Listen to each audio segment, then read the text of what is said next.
Let's do it. Welcome back. Welcome back to another episode of the Play It Up podcast. We've got, I was going to say a special guest, but you're not really a guest anymore, mate. You are the newest member of Play It Up podcast and Hey, former guest and now member James Morris or JM. How are you, mate? hey, yeah, good buddy. That was like two and a half years ago since I was a guest. It was a couple Must of still years have ago. been, yeah, a while ago now. I remember. And your daughter has probably grown up a bit since then. She was featured. Yeah, that's right. She's a little welcome later. Yeah, Yeah, yeah, that was yeah. cool. She's off to high school next year. Yeah, Jeez. feeling old, mate. Yeah, sorry to bring it up. Yeah. Um, yeah, so we figured um we haven't really been doing many podcasts.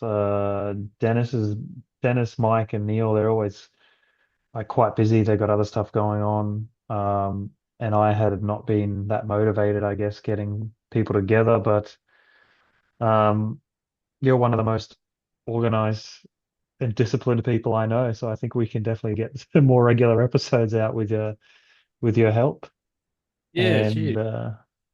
yeah, so It's just sort of I feel like it came about quite naturally because I was sort of spitballing some ideas with Neil, and I wanted to do like a sort of a deep dive podcast where I deliberately just do like one game or one thing, and then just pull it to pieces and do like an optimized strategy for like a world record or a high score sort of thing. yep. And we were sort of going through it with Neil over a coffee, and I said, look, the only danger with this is if if it's too much for people, if they're sort of like, I like gaming and I like high scoring and I've got a Hmm. passive interest in working on a few of these things, but I don't really want to listen to this guy for 40 minutes. And uh, the other danger was, you know, um, that sort of Dunning-Kruger effect where I'm not sure if you heard of Dunning-Kruger, but it's a phenomenon where when people know a little bit of information, they think they know a lot. And it's only over time that as you start to learn more, you realize there's so much more that you don't know. So Right. it generally applies to everyone on every topic. So if you ever listen to someone who's all full of hot wind, they're at the start of that journey. The irony is they'll never realize that until hopefully they mature in their knowledge and then they realize, wow, there's so much I don't know. Uh, Right. that's why you find people who are toward the end of that journey, they become quite humble in whatever profession they're in because they realize where they sit in the grand scheme of things is quite insignificant, irrespective of how much they actually do know, which is typically a lot. Um, so my Right. fear, I deep dive into something and then someone tunes in and goes, that guy's got no idea. He's terrible. He Right. thinks I score or that's nothing. So like Yeah. if I had someone from a System 11 shmup jump in and listen to me, they'd be like, yeah, no. Yeah, That right. guy to the second loop, what an amateur. Why would I listen to this guy for 40 minutes? So, Right. So that's the website that's like full of like shoot 'em up yeah. diehards, right? Yeah. Yeah. So when I was working on an Axley Twin Galaxies power record, I used that System 11 group to sort of see if I was on track because Axley has three loops to it. Um, Right. makes it a 2 hour console shoot 'em up. It's quite a big adventure. Yeah. Um, and I was Nice. about I was something like 2.2 million or something I finished on for my score. And I was like 10, 15,000 off where those guys were in terms of a near perfect game. So I was quite happy that my PAL record was pretty good. So it Right. definitely could be slightly better, but we're talking like 99 point something percent as good as it was going to get. Um, Wow. Whereas if you justify your benchmark off twin galaxies, you sort of unfortunately going to be sadly mistaken as to whether you're doing well or not. It's Right, because they don't submit all of their scores on there. Not all those guys would be submitting, right? Yeah, I'd almost say the vast majority of really, really fine-tuned gamers just aren't putting any on there. Yeah, I'm not sure if you know of Eric Pearl, but he's like, if you get anywhere near Eric's scores, like this is a guy who does no def, one CC, bullet hell clears, like, and then he'll go back and fine tune it again, or he'll do like Taz gaming, so he does like the absolute perfect run, that sort of stuff. Uh, so wow, I'm not near that. So I need to sort of always be mindful that my best is, still not, that upper echelon of perfection, right. I guess. Yeah. Yeah, wow. Yeah, some people are, it seems like impossible to be that good. Yeah, I guess it's that sort of dedication to having that one pursuit, I guess. Yep. Most of us like to do multiple things and we do them well, but not the best. Um, Yes. Yep. yeah, it's sort of like your celebrities and your sports guys and your System 11 guys are going to be that sort of purist, you know, do one Yeah. thing really well. Yeah. Um, I sort of like to make myself feel better about it by thinking about all the things that they're shithouse at. Like, I mean, that'd have to be, right? Yeah, I always think that about everyone and like in the gaming community in Brisbane, anyone. Like I'm not better than anyone at most things, but if people are always better than me, I'm like, yeah, well, I could beat you in Tetris. Beat you in Tetris, dickhead. I don't really think that, but like that's the thing I have that I feel like, at least in my circle of mates, to where I could Yeah, take anyone. So it's nice to have like one thing like that, I yeah. guess. Well, Yeah. it's a big fish in a small pond, right? You, Yeah, you know what I mean? Like, I think so. you need to have smaller ponds to feel good about yourself. If you always compare yourself to the internet, then you're just going to go, you're just going to Right. feel like, you know, You got to um, find your small pond in some way. yeah, yeah. Don't look Yeah. at you for too long because everyone's always better, right? Yeah, exactly. Yeah. No one's going to Yeah. record a shit attempt. You know, No, no. Yeah. But for your point that you brought up earlier, if someone is like really knowledgeable and about something that you're doing a deep dive on, I mean, that's got to be the exception generally. If someone was like, "Oh, this guy doesn't know what he's talking about," it's like, well, he obviously knows something, and it's what you know at the time. It doesn't mean that you're not going to know more later. And if they don't want to listen, they don't have to as well. yeah, yeah, So yeah, the deep dives, I think it's going to be cool. We've got one coming up later. Um, I'm excited about that because that's a game I actually really like. yeah. Um, and I've got a. I believe I finished it. I don't. I I mean, think you might. Yeah. not a 1cc though. Okay. But yeah, I just use continues and you know, We'll edit that bit. yeah, what a chump. 1cc or nothing. That's Yeah, right. too Oh, casual. yeah. It's an interesting game, the one we've got, and Powell or Western audiences only got one on console, but there's actually three just on Super Nintendo, Super On Famicom. Super Famicom. I was going to ask that. Yeah, I believe I have one. I'll be right I've got all back. three here, so there'll be some Ah, good game prom to look at. I love a bit of game prawn. Yeah, I thought you might. So I guess we can, I'm not really hiding. I'm probably going to put what Yeah, the game is in the description anyway of the yeah, for sure. podcast. So I think this is the Parodius Dot. Is this the Yeah, Orig? Parodius, yeah. And he would be Parodius the Dot. sexy boss. Oh, righto, mate. Well, one up me. I tell you what, it is a beautiful, like a lot of Super Famicom manuals. Oh, God, it's Absolutely, gorgeous. yeah, man. Full I color, glossy, beautiful artwork. Yeah, I can't understand a word of it, but No, who it's got cares? all like the levels and the bosses, and it's such a cheeky game. Hey, It is. It's hilarious, man. you've got a brown dog as the level 5 boss. Do you know how like R Type and Gradius have like the massive ship, and you've got to navigate around just one entire ship? Yes. Yeah, so this guy's called Captain Kebab. a giant dog face.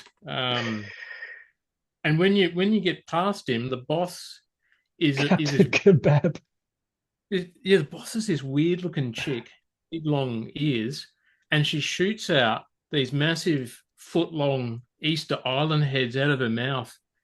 It's just sort of it's It's kind so of erotic. bizarre. It's Yeah, erotic in a right. just like a Oh. ooh like it's just, I yeah, the whole game is just like didn't know playing you with that's what you're into, mate. these adult themes, you know. Yeah, But it's playful though. Like it, it's I think very it gets, playful. yeah, yeah. It's very So Japanese. Like that's our the deep dive. Yeah, I'm but looking I've forward got to it. plenty of tips. Yeah, Excellent. Well, I'll be taking those tips and playing it later, I reckon, because yeah, yeah, it's beautiful. I love this game.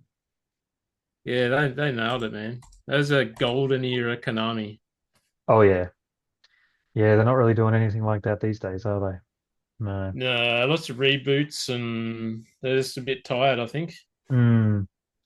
We could see a Parodius reboot at some point. That would be kind of cool. Or maybe just a Yeah, collection if they released a collection. That would be yeah, pretty cool.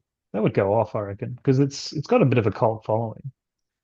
yeah, for sure. Yeah, and it'd be a good opportunity to get some of those arcade boots because there's like six games in the series. So there's Right. plenty of stuff that most of us haven't seen still. So Okay. yeah, Yeah. good opportunity. Awesome.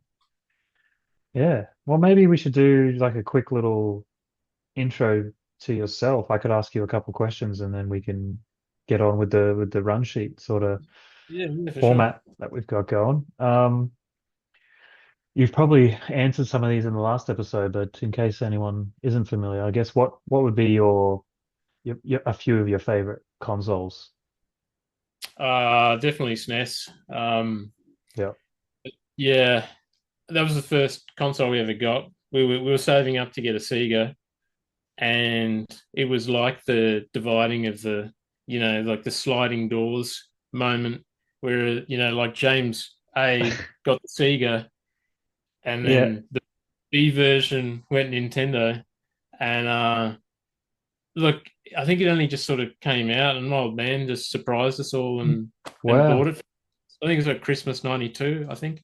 Um, yeah, so all my favorite memories are Super Nintendo, and it would take us months to buy games, and they were like $110 retail. Like people talk Hmm. about games are expensive, but I was like $110 in '92, man. That's like A got to be shitload of okay. money.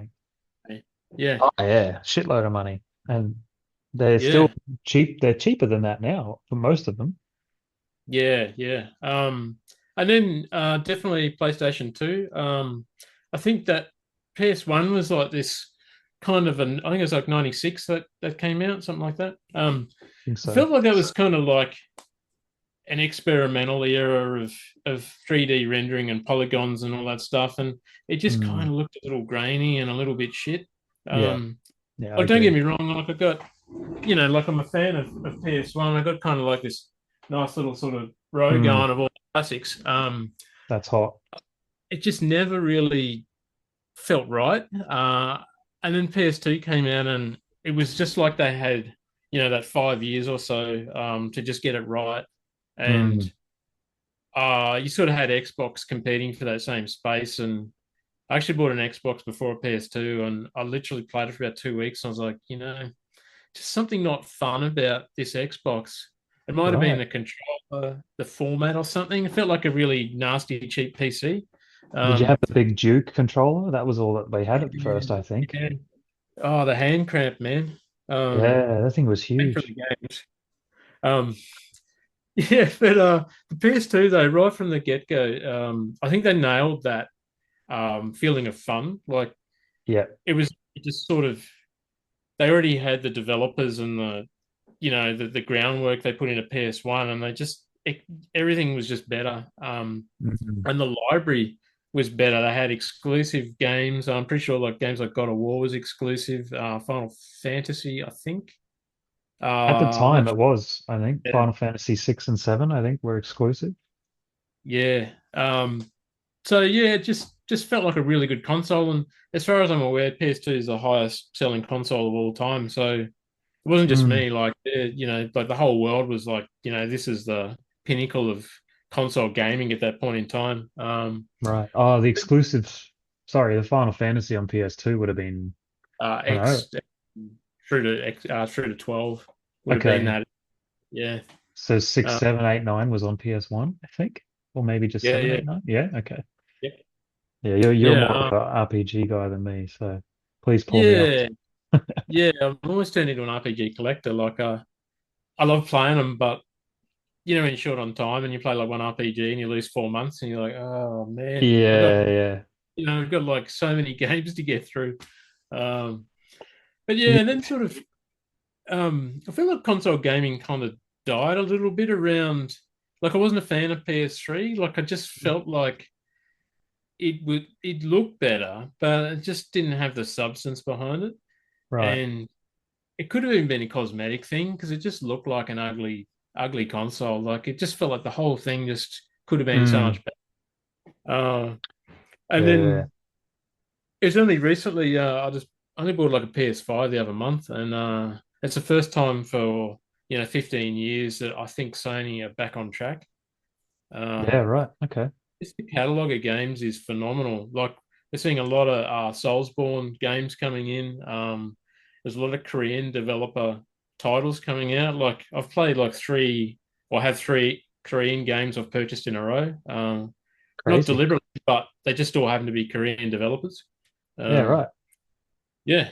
So Stellar Blade, Lies of P, and Kazan, First Berserker are all Korean developers. Um, That's and awesome. yeah, yeah. So yeah, the PS5's like, I've got more games on my hit list for PS5 in like 3 months than I have the entire time I had a PS4. Wow. Um, that's how much I think on board PS5 is. Like, PS4 just felt like, let's punch out a new console and all the games are going to be sequels to things that we already know Mm, or are safe. Like Metal Gear Solid and bloody what else is there?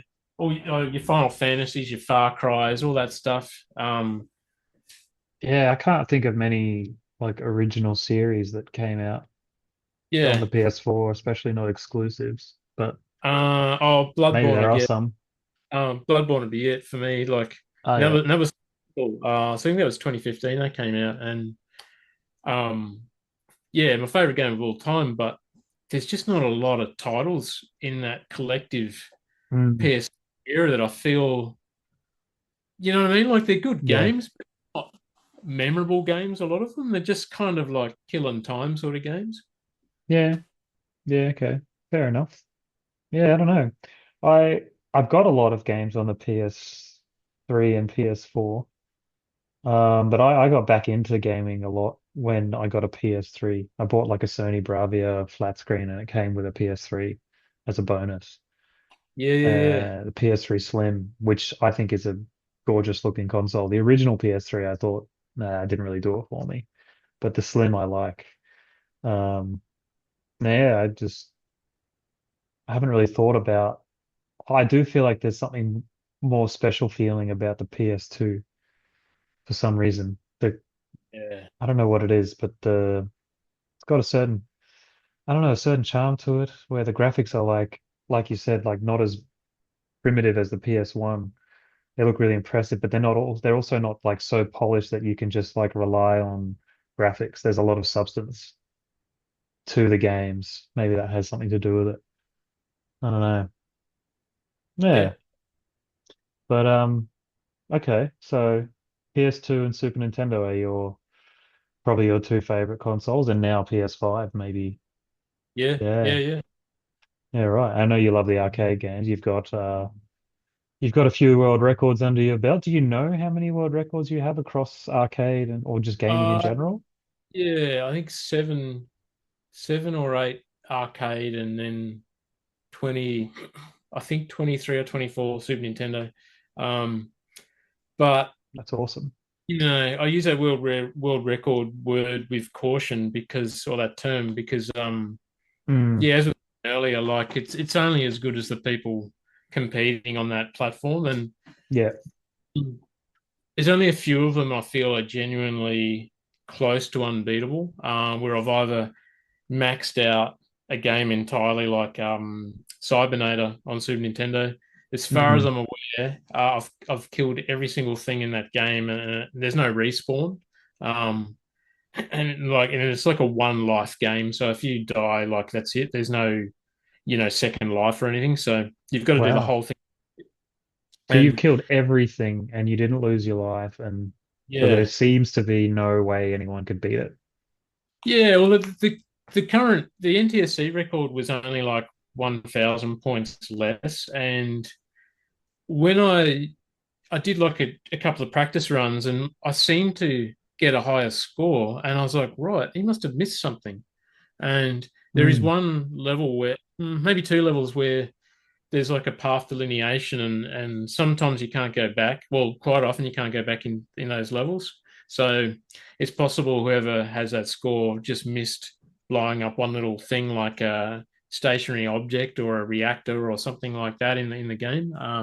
Okay. So moments like that, I'm pretty convinced that score is only can be leveled, it can't be beaten.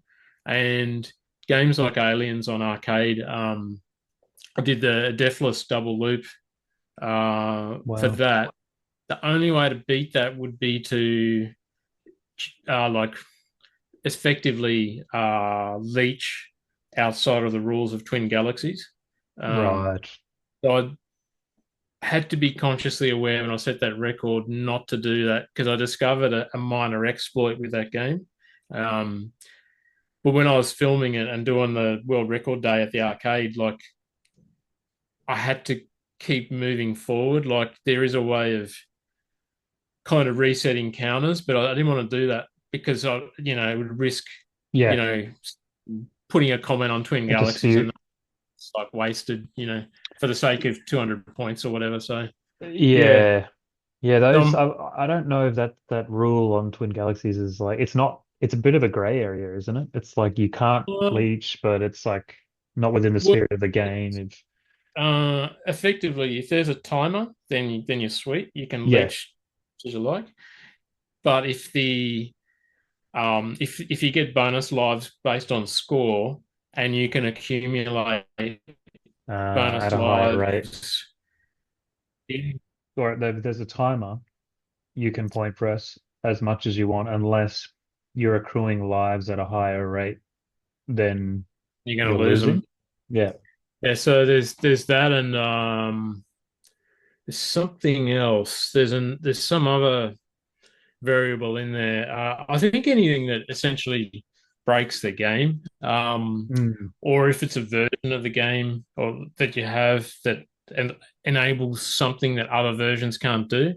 yeah. Um, so yeah, so I guess But just avoiding we've that as much as you can makes it, yeah, yeah. safer. So I mean, I exploited it a little bit, but I made sure in that particular game I was advancing forward the whole time so that I was kind of playing it within what I would call a chronological or linear fashion, because I did work out that there was a way of breaking that, but I didn't. Yeah, I just didn't use it for that Mm, recording. So yeah, games like that, I'm pretty confident are very close to being unbeatable in terms of score. But a lot of those other ones, like the game we're going to be talking about later, there's heaps more that like the score could be beaten easily. Well, potentially easily. There's a lot more scoring to be had. Whether someone can do it or not is, you know, that's the challenge, I guess. Um, yeah, so yeah, I sort of set myself a task to try to do 100 world records. yeah, that's And I right. didn't want yeah, I didn't want to make any of them like sort of. Uh, I was going to say the word silly, but I don't want to be rude about it. But when someone does like a phone app record or fastest whatever, and Yeah, it's like a 30-second world record, I'm like, yeah, or like most wall jumps in a level of Donkey Kong or something. That's like, yeah. So mine Yeah, I were know going what to you be, mean. They are a bit yeah, silly, and that's okay. But you know, yeah. So I wanted to do 100 1cc's essentially. And I wanted to do 100 Super Nintendo 1cc's, but then I realized that a lot of games aren't going to suit that format, like RPGs. Um, so that 100 goal is now sort of 100 across arcade and all console, I guess. So I'm nearly a third of the way there. And try to do maybe 5 or 6 a year. So it's like a nearly 20-year goal, I guess. yeah, Uh, wow, it's pretty awesome. yeah. I have But I mean, like one goal in gaming, and that's to get a max out an NES Tetris, and then maybe I'll have a new goal after that. But yeah, yeah. the goal is just to play the games that I have on the backlog and enjoy them.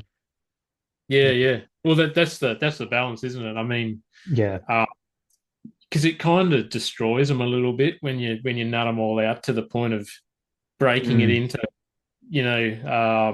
cause and effect or response and reaction, or even like just right down to an almost bits and bytes level. Like it's sort of like you yeah. can never look the same way again. So Yeah, I understand. Yeah, instead of like, oh, this game is cool, and like you just explore it in like a casual way, and then breaking it down to basically its code and yeah. looking at it like the Matrix. Yeah, like I did a Bloodborne like level 1 build where I just didn't level the guy up. Um, I upgraded his weapons and like runes and stuff, but I didn't give him any more attributes at all. So it was like a start build, and then I just went through the whole game, and it was interesting to see that. Holy shit!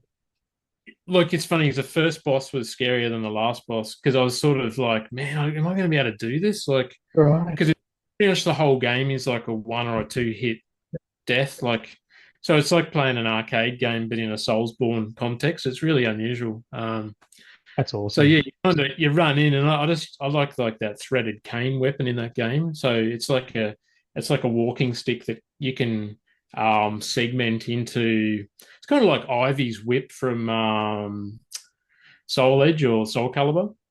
So it turns into Okay. like a segmented whip. So I just used that weapon the whole way. And the Right. best thing about it, it's got like this like an R2 poke, and it just smashes them right in the face and it stuns them. So yeah, I went in with one of the well, it's almost like the weakest weapon in the game, but the DPS on it is phenomenal. Like once it's upgraded. So What's yeah, I just used DPS mean? like damage per second. Okay, So I gotcha. just used that the whole way, and it was really cool. Like some of those enemies, like I must have died on some bosses like 20, 30 times until I, kited them a little bit.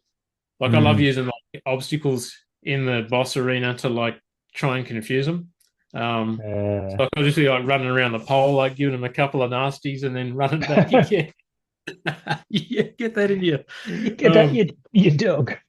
Yeah, and like the game deliberately puts like a lot of those Soulsborne games, they put like obstacles in the boss room, and one of them is full of like these church pews, and you're like trying to roll through these massive pews, and there's like bits of wood going everywhere, and you get like tripped up in it, and you're like but Wow, to your advantage as well. So yeah, wow. so That's a game that people really want to have like a remastered version of, right?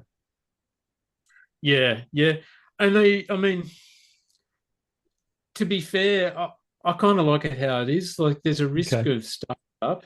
Because if you notice Demon Souls on PS5, it's been like contracted out or whatever the word is to another Mm. group to redo. It's not from software that have done that update. Right. Um, so I don't know what influence From has with that update, whether they get the final approval or whether they just go, no, look, you've paid us the rights, make what you want. Um, Yeah. but there's a risk that those little unique bits of From Software humor and darkness are going to get lost if someone else does it. Right. Because that's what makes those worlds so unique is it's this kind of dark humor the whole way through, and it's eerie and creeps you out, and Yeah. but it's kind of got like this almost optimistic darkness about it. Um, like there's no real happy endings in those games. Like you just get an ending that's not as depressing as the others. Like, Oh, okay. but, but it's so well balanced though. Like that you feel Yeah, it's good. satisfying. Yeah, but it's also it's twisted. It's twisted in these weird ways, and Okay. uh, I can't remember what the guy's name is, but the director of that team has been responsible for all those titles, and he's got this very unique. I guess it's like Metal Gear Solid and Kojima. Like there's these directors that storyboard and turn games into these surreal experiences, and Hmm. uh, if someone else does it, it's not going to be the same. Yeah. So as much as I love that game and I'd love to see it in 4K, there's a risk that it's going to be ruined, maybe. Don't know. Yeah. Maybe if they only like keep it exactly the same, but just improve Yeah. I graphics mean, only. maybe update the frame rate or something. Yeah. Because it's 30, isn't it? 30 frames, I Yeah, think I but I heard. honestly don't see it. Hey, like I don't Yeah. notice. But Yeah. I mean, I'm playing retro, so you know. Yeah. Well, a lot of retro games run really smooth as well. Okay. So, like, a lot of them run at 60, I think, Super Nintendo Right. and stuff. But yeah, I've never been a massive frame rate guy, but I do notice it when I see something that runs really smooth. It does stand out. But if you Yeah. don't notice it and the game's fun, and like, who cares? That's the whole Yeah. thing, Yeah. right? It's supposed to be fun. Yeah. Yeah. All right. Well, I think that's a pretty good intro to you. Yeah. Now we can actually get into the episode, I guess. Oh man, this is like a Yeah. 4 hour special. Yeah. Yeah. Um, so uh yeah, I think the gaming sessions I've had since the last episode, I don't know when the last episode was exactly. It was a while. I but I've definitely had a lot of gaming sessions since then, but a couple that stick out to me. My mate Lionel from basketball, I had him around a couple times. Once before I went to Europe, as I went to Europe recently for 4 weeks. And we played a decent amount of what's it called on the Vectrex. I've got a Vectrex. Um, so we played Mindstorm, I think it is. I have to Google Right. that quickly. It's basically asteroids.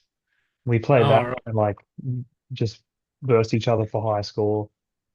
Yeah. Um, Yeah. What sort of Mindstorm and era are Vectrex, we I talking guess. here? Is this kind of like early 80s, mid 80s? Yeah, it is Mindstorm. Yeah, it came out. It was published in 1982 by General Consumer Electronics as the built-in game for the Vectrex system. That's why I don't So remember. yeah, it's super old school, but it's really well done and it feels good. And like the Vectrex is such a cool little system. Um, yeah, shout out to Pat or Awashiwa from the Game the System Discord. He picked one up, and at the same time, the guy was selling another one that I think only sometimes reads cartridges, but it comes with Okay. a built-in game. Yeah. Yeah. $250 he sold that to me for, which I think they're worth 7 to 800. So Ooh, pretty Pat happy with discount. that. Yeah, exactly. Thanks, mate. I still owe him a wristy as well, but that'll happen at some point. Yeah. Well, that's what. Oh, yeah. I usually charge like 500, so Yeah. that's Bates rates too. Oh, bloody hell. Yeah. Yeah, so that was fun. And another session I had with my mate Lionel was he told me about his like favorite game ever called The Mm. Witness. The Witness. It's a PC game. I think it's also on Xbox. Um, and that is this like puzzle game. Came out in 2016. Yeah. Yeah. Um, So it's not and based off the Harrison Ford movie about the Amish community. no, it's not that. That sounds fun Because though. that would be a heck of a game. I'd play that. I had that, was it Kelly McGinnis, the chick off Top Gun? Oh, okay. Yeah, right. Yeah, yeah, shit. We had to study it in high school, man. Don't watch it. Yeah, no good. Yeah, dog shit. Ah, geez. The sad thing is that there's a video game about the Amish. They wouldn't be able to play the game, That's right. Yeah. unless they're on Rumspringer or whatever it is. Yeah, they'd be building the sides of the barn and no one would be there to help them with the other side. Yeah. Where's he going? Oh, he's playing the witness. Yeah. Um, yeah. Oi, John. Get back to work. It's a 2016 puzzle game developed and published by Thekla Inc. or Incorporated. Inspired by Myst, the game involves the exploration of an open world island filled with natural and man-made structures. The player progresses by solving puzzles around the island. It's Really? really impressive, full of like frustrating moments and then aha moments of, oh, that's what that means. Because there's no like text Yeah. or anything to explain the puzzles to you. You learn them by doing the basic versions of them first. And then sometimes Uh, you think you've learned it because you're getting past the early puzzles. And then you'll hit a puzzle where you're like, no, I'm doing it how it makes sense, but it doesn't, you can't solve it. So then you have to rethink the rules and really cool. I highly Man, recommend. I got to be honest, I'm terrible at Mist and Riven and all those. Like, I'm shit house. Yeah, It's not like, for you. I feel like I need to have more of a baseline for the type of environment. Like, I don't know whether it's a game where I'm meant to click on some things or like I don't know what's interactable. And then even Hmm. when I think I understand that, I feel like it doesn't, there's not enough pieces in the puzzle for me to get my head around it. It's a bit like doing Yeah. mathematics when when you realize you've reached your limit of math and you're sort Hmm. of like, I don't understand the premise of the type of equation. So because I Gotcha. don't understand the rules to it, I can't apply it to different models. Yeah, I You know, understand. Yeah, I yeah, feel that way sometimes in this game too. I'm like, what do I do next? Where do I go? yeah. Uh, And it's not and even so much difficult as it is just a cryptic headfuck. Like it's kind of like yeah, almost it's like you might see the solution and then you're like, that wasn't even hard. It was just because I didn't know that that was an interactable object or that I had to take it to this other thing. You know what I mean? Like that actually Grim, happened to me recently. Yeah, I was like, it looks like I can't interact with this, and I didn't even try.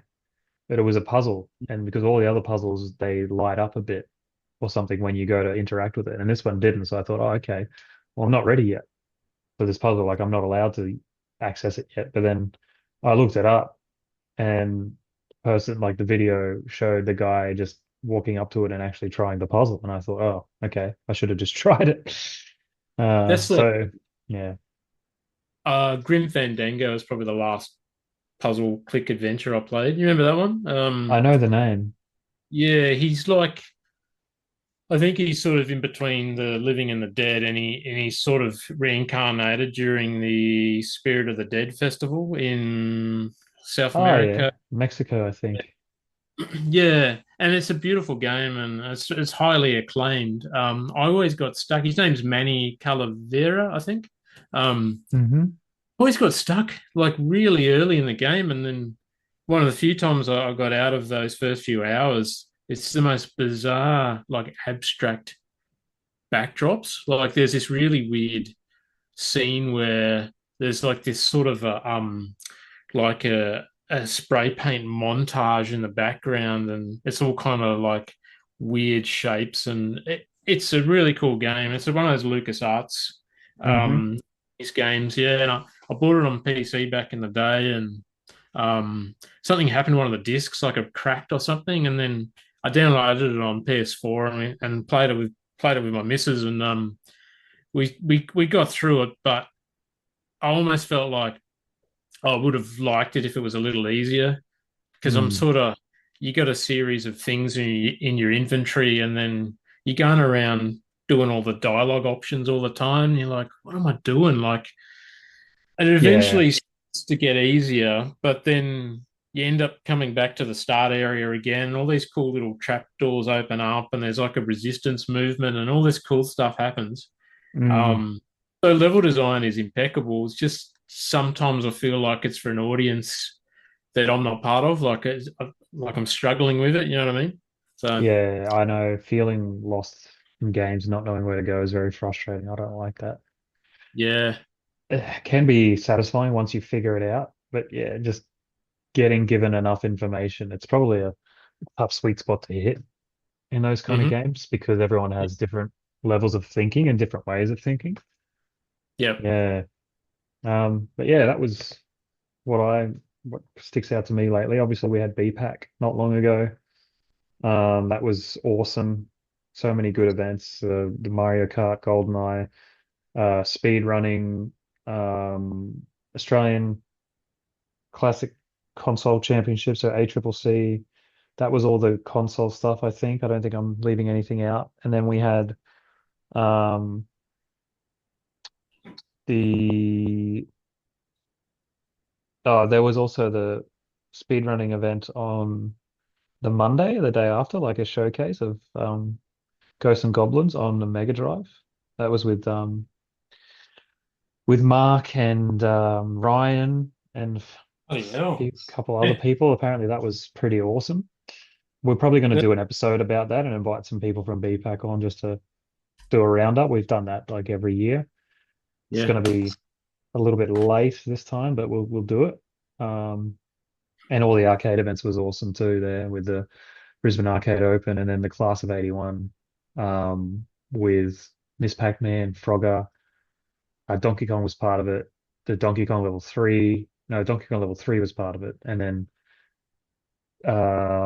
what else? Pac-Man, Frogger, can't remember. There's five different events. Gallagher, um, and a 60 and 1 event where it was just like you paired up randomly on a random 60 and 1 game and having the arcades facing each other and you're facing off against who you're battling. That was so much fun. Yeah. It Oh, was cool. really cool to see. And yeah, Barra took out like most things as usual. He's a Oh, beast. yeah. So good. Jeez, you got like the best of the best, hey. Like, I was just Yeah. thinking about Ghouls and Ghosts, and you got like Ryan and Mark, and it's like, wow, you know what I Yeah. mean? Like, what a era and a group to have those two guys in the same comp. You'd be like, man, you'd be fighting for third. Hey, you'd be happy with third. 100%. Yeah, yeah. I think that's what happened. There was supposed to be another guy who's like quite a good speed runner, but I think he couldn't make it. But there was still a good turnout and Everyone's like, looked really cool. Yeah, yeah, yeah. like, I don't know, you're doing the 200 meters dash, and Carl Lewis breaks his ankle. You'd be like, yes. Yeah, suck shit, Carl. Apart from that, my gaming schedule is like, yeah, 30 minutes to an hour a day. I try to get in of NES Tetris. Yeah, Sometimes longer, sometimes I don't play it at all, but um, just going for the max out. That's been my goal for a long time, but it's not like something I take too seriously okay. because I don't want to burn out on it, and I just still enjoy playing it, whether or not I get like have a really good session or not. Just Tetris I find so cathartic and satisfying, and it's like meditation almost.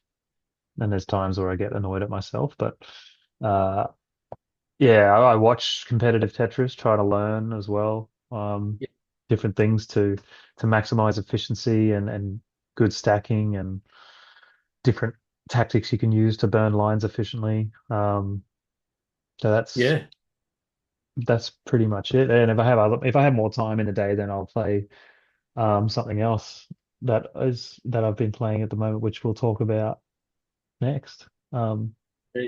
But yeah, what's been going on with you, and Well, mate, what's your schedule so like for gaming? I've had I've had a big maybe 3 to 4 months. I'm averaging.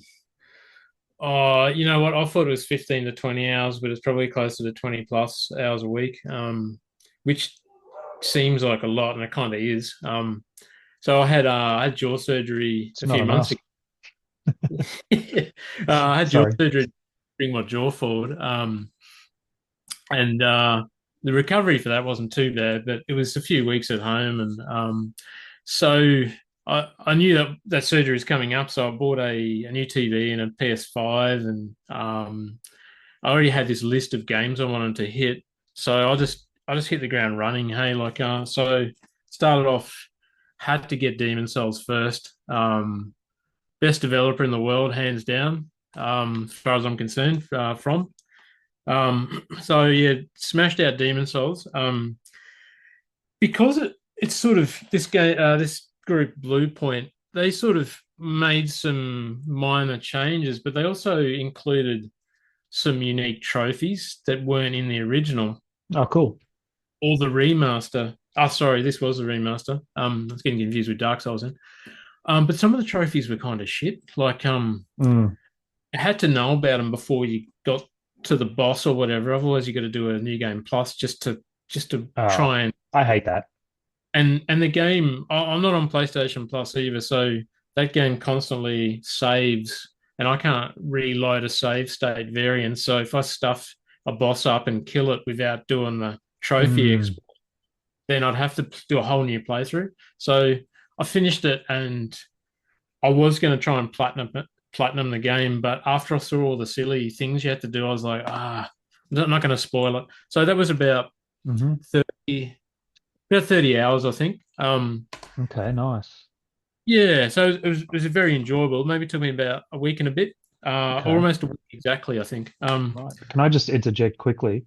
My mate who I played the Witness with, and his favorite games are also the From Software games. He loves them. So This he'll be very happy. Yeah, Lionel, he'll be very happy to hear you say that like, they're the best developer. Yeah. yeah. Yeah. Oh, hands down, it's not even close. Wow. Armored Core 6, I've been waiting to play this the second Fires of Rubicon.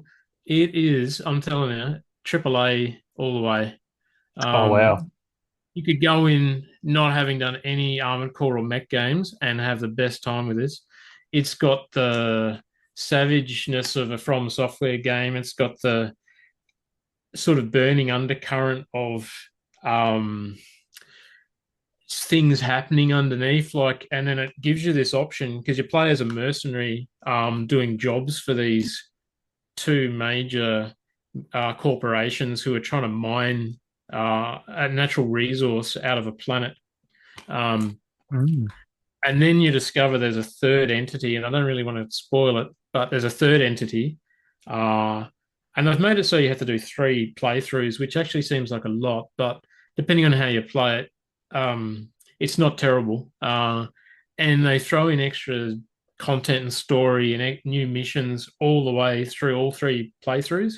So Okay. it keeps it, it's not like you're repeating the same thing again and again.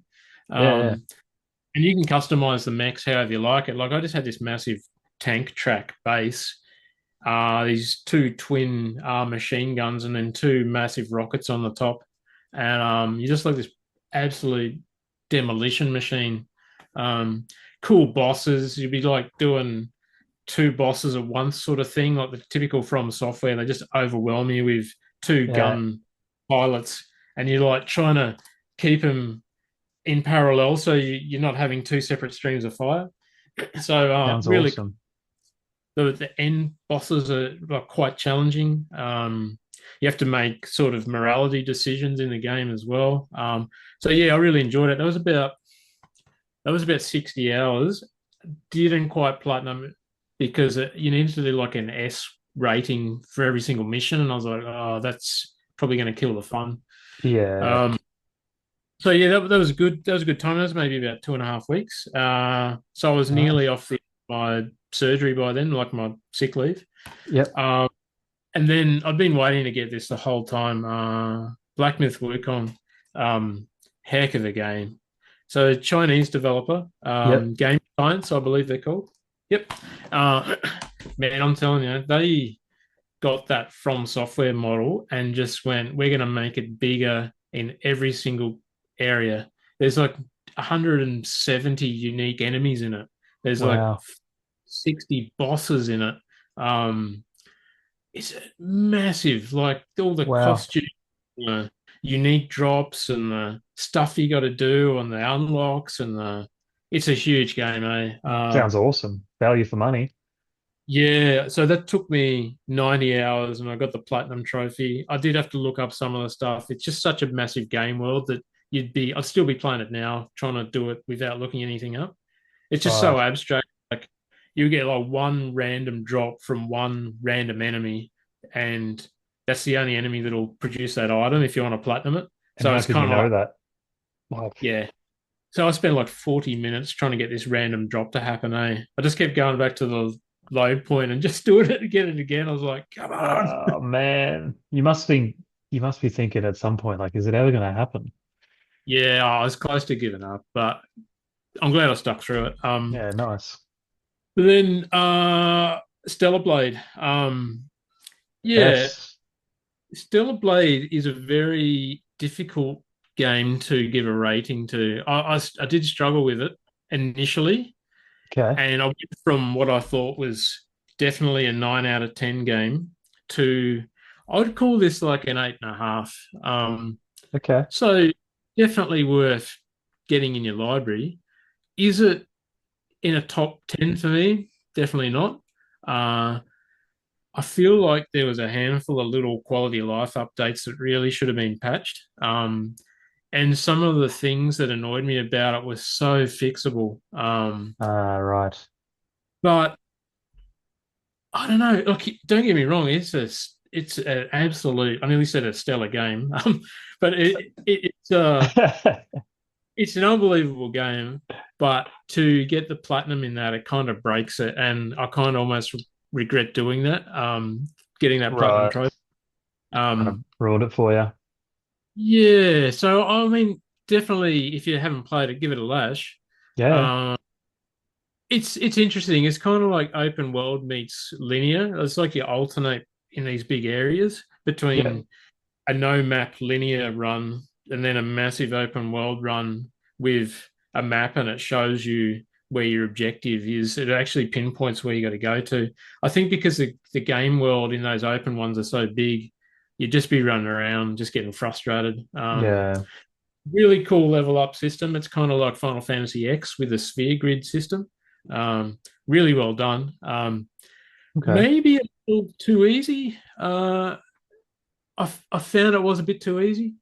The bosses you do have to kind of the bosses you do have to kind of learn a little bit, but they just give you so many different types of attack in that game that if you're not throwing a grenade, you can use a special, you can build up a meter, you can block and build up a meter, you can parry, you can dodge. She's Mm, got special attacks going everywhere. right. Combat is a lot of fun. Just yeah, it's a complex game. So yeah, Okay. finish that one. I'm currently on my first playthrough on Lies of P. Another Yeah. Korean. See, I had never heard of it Yeah, until you started talking about it in the chat. yeah. It's Pinocchio. So it's set in like this sort of I think it's called a Belle Epoque era of European, kind of like late 19th century, early 20th century. So kind of like Oh, Bioshock meets Bloodborne. So rather than a Victorian era of Bloodborne, it's this European era, and it's kind of steampunk. I do know Um, that game. yeah. It's So it came out in 2023 and my little brother was playing it on the Steam Deck. yep. Ah, Yeah. it's It's that game. really quirky. It's you could call it a Bloodborne copy, but it's kind of not. Hmm. A lot of drawn inspiration from Bloodborne, but then the leveling up system and then the attributes you can apply to your character are very unique, and they Okay. expand on a From Software perspective. They give it another twist. Um, Yeah, right. Lots of shared level design concepts.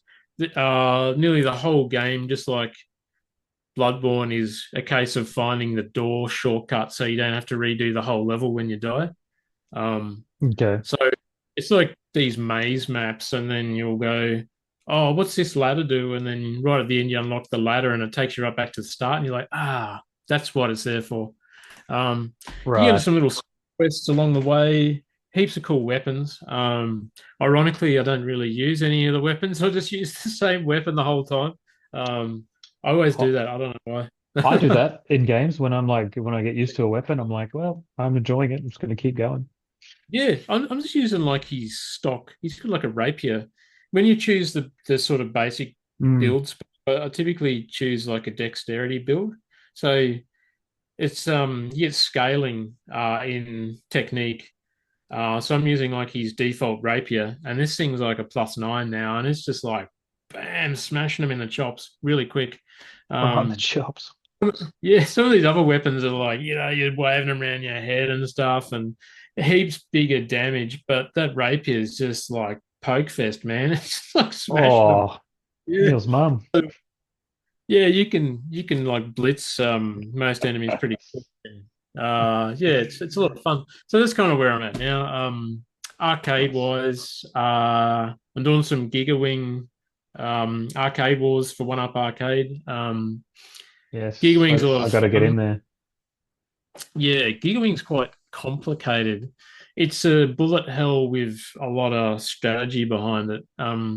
You've got a reflect technique where you build up a meter and then you hold the button down and then it builds up this very quick meter and then you become invincible and all the bullets Mm, fly back into the enemy and they produce these little shields, and the yeah. shields form a multiplier. Or if you shoot the enemy normally, you get like a medal rather than a shield. And then there's different medal sizes. But I'm playing with Pete Petrano. Hmm. I'm sure you've met Pete before. I have. He's a So beast at shoot 'em up, guys eh? out there. Yeah, Pete's like sort of just appeared on the scene a few years ago, and he's like one of the best naturally gifted players I've ever met. Like Mm, he'll sort of walk up there with this infinite optimism and look at it, and then next thing you know, he's like nearly finished the bloody thing. crazy. Yeah, so we were working on it on this weekend on Friday on Gigawing, and there's all these patterns to that game. So there'll be like these enemies that are like a fixed enemy, and we've worked out you got to shoot different things and then shoot the last one in the middle, or don't shoot the big, gun turret system until the very end, and then all these Okay. magic, all these like bonuses appear, and there's like an extra life in level 4, but it doesn't always appear, and you got to after like the sub boss. There's this area to the right, and if you shoot it, you get this massive one up just appears in the top, but not always. Weird. So yeah, Wonder what the we're trigger is. If it is actually yeah. truly random or not. So we're trying that, and there's 4 different playable ships, and it's like one of those psycho games in that it rotates the start level based on which plane you've started with. Um, so yeah, Pete's currently got 6.1 trillion points because the scoring in it is ridiculous. It's like you could die in 20 seconds and have like 100 million points. Like it's such a big scoring game. So Right. yeah, he's 6 trillion. My last game was 5 trillion. We're currently in the lead, Yeah, but I'm just having a look at that. yeah, but Maybe I'll share my screen. yeah, yeah. But Share my window. it's a game that anyone who works out the scoring will easily beat that, I think. All right. Yeah, here we go. Yeah, so that was Friday's session there. 6 trill, 5.3. Steve's just learning the game at the moment. I expect he'll be outscoring me very soon. Um, and yeah, a couple of the guys from Mm, High Score Arcade, second from the bottom there. Is that Christian? Yeah. So Christian's got 2 trillion and Tommy 1 trillion. So those guys are right on the threshold of yeah, working out the right. score. Um, yeah, it's a brilliant game. Hey, I think it's 5 stages, and then if you haven't continued, I believe there's a sixth and seventh stage that unlocks, and I think they're all just boss stages, like 6 and 7. Uh, Okay. but I believe a good player, like a competent System 11 sort of guy, would be maybe 50 trillion or something or more.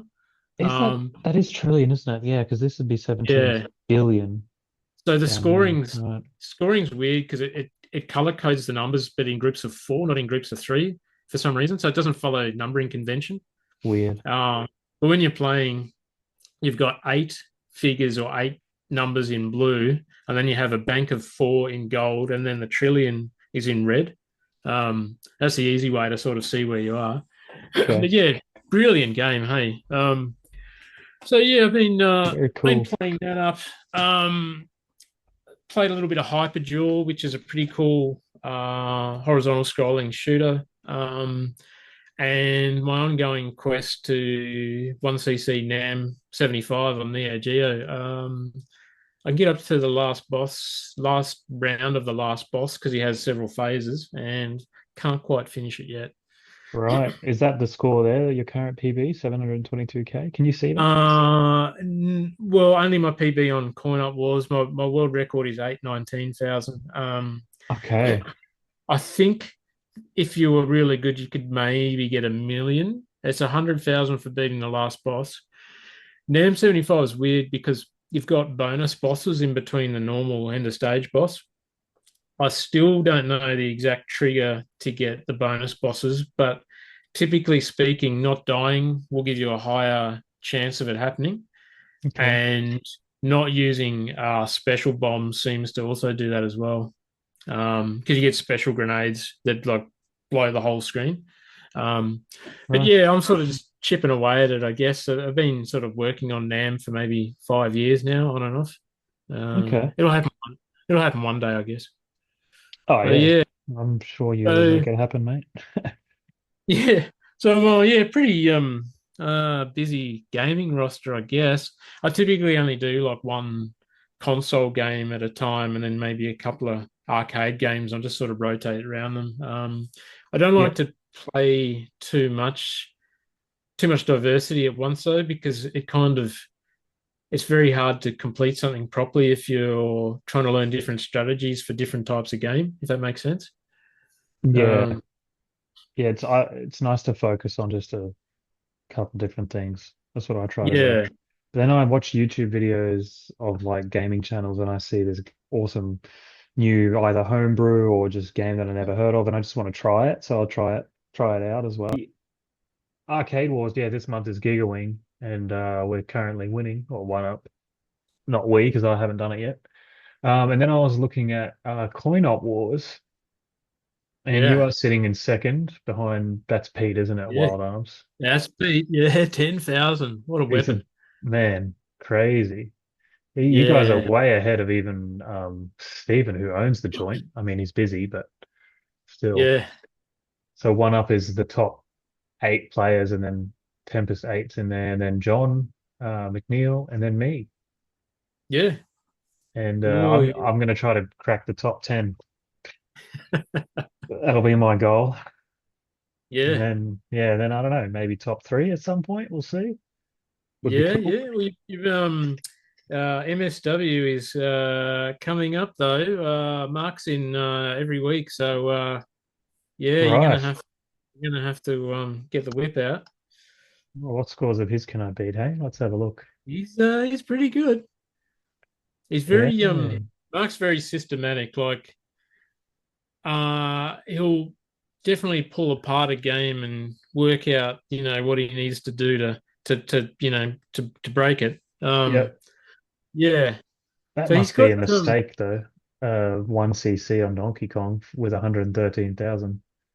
yeah, it might be just the I That think can initially that one happen. CC might have been misunderstood as like like I only used one credit. Yeah, okay. Well, no, I'm reporting him, mate. Oh, well, it's funny because initially there were problems with uploading pictures for some people, and unfortunately, without that Ah, verification, there were some thumbs down. I yep. don't think you can actually change your vote after a certain amount of time either. So, yeah, Uh, fortunately, it doesn't really affect the reputation of the person, as far as I'm aware.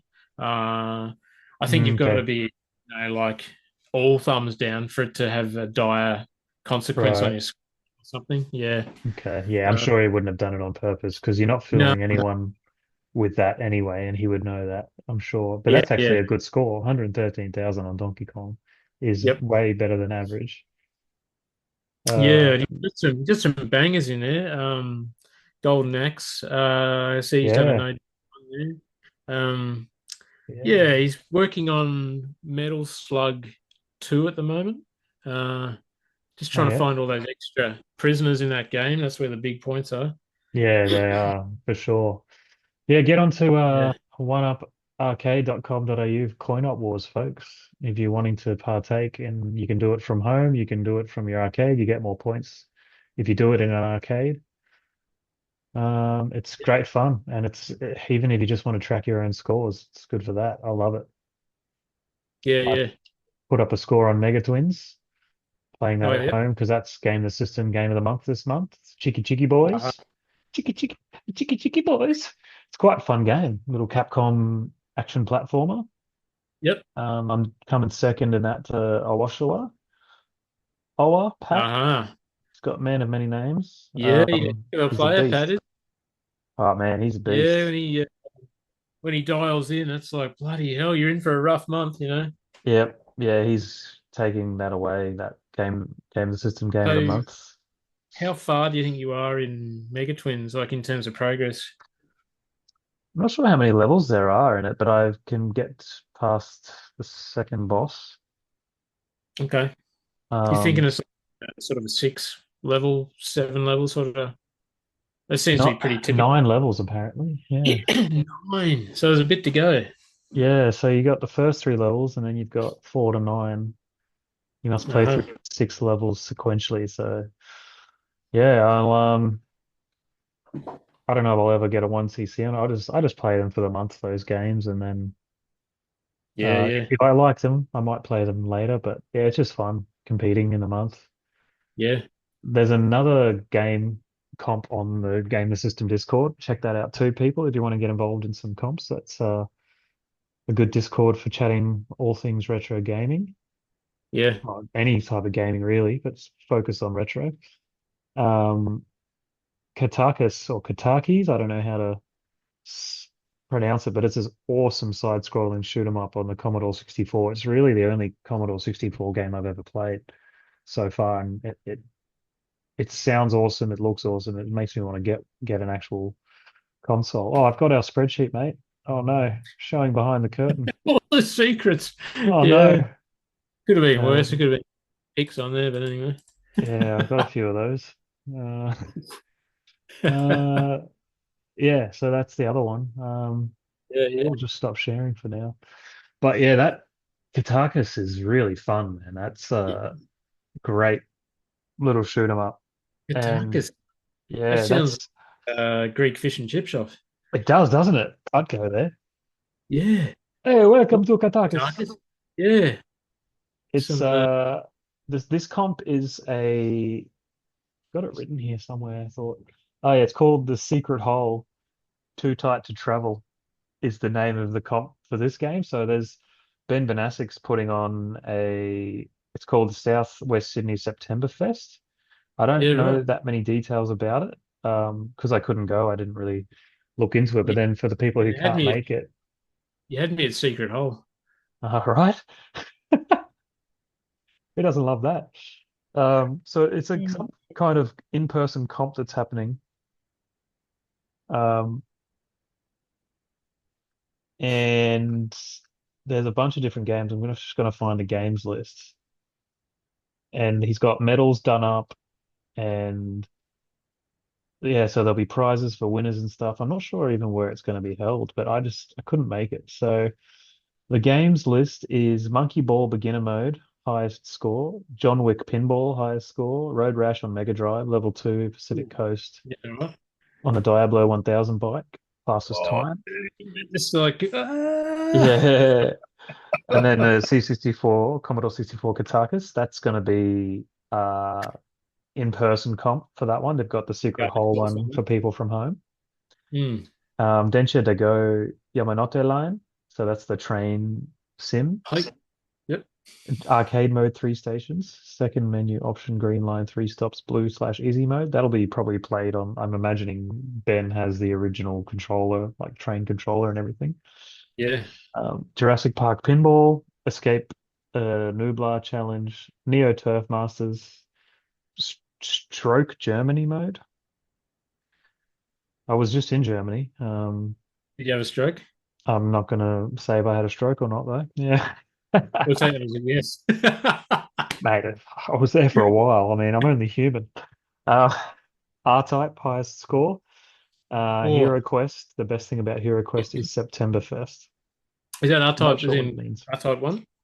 I believe so, arcade, yeah. So it's being held at Ben's place, and he's There's got a some picture brutal, there of like brutal games there, man. yeah, should be really fun. It looks like he's got an epic collection. I don't know if he wants those photos and stuff shared, so I won't put them up. But yeah, he's got some medals ready to go, and the medal will be sent out to whoever wins the secret hole comp as well for Katakas. So far, I was first, and then as usual, people have come and taken me out. What is Yeah. the Mar is on? So Mark is on 294,460, which is huge. And then Ben's got 147,320, and I've got 139,390. So Ooh, it's a lot of yeah, Kataka.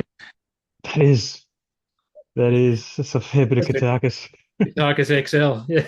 Yeah, it is. Yeah, so that's kind of like what I'm playing at the moment, and Monster Hunter Wilds on the PS5. Wow. So that sort of covers all that. Yeah, Yeah. yeah.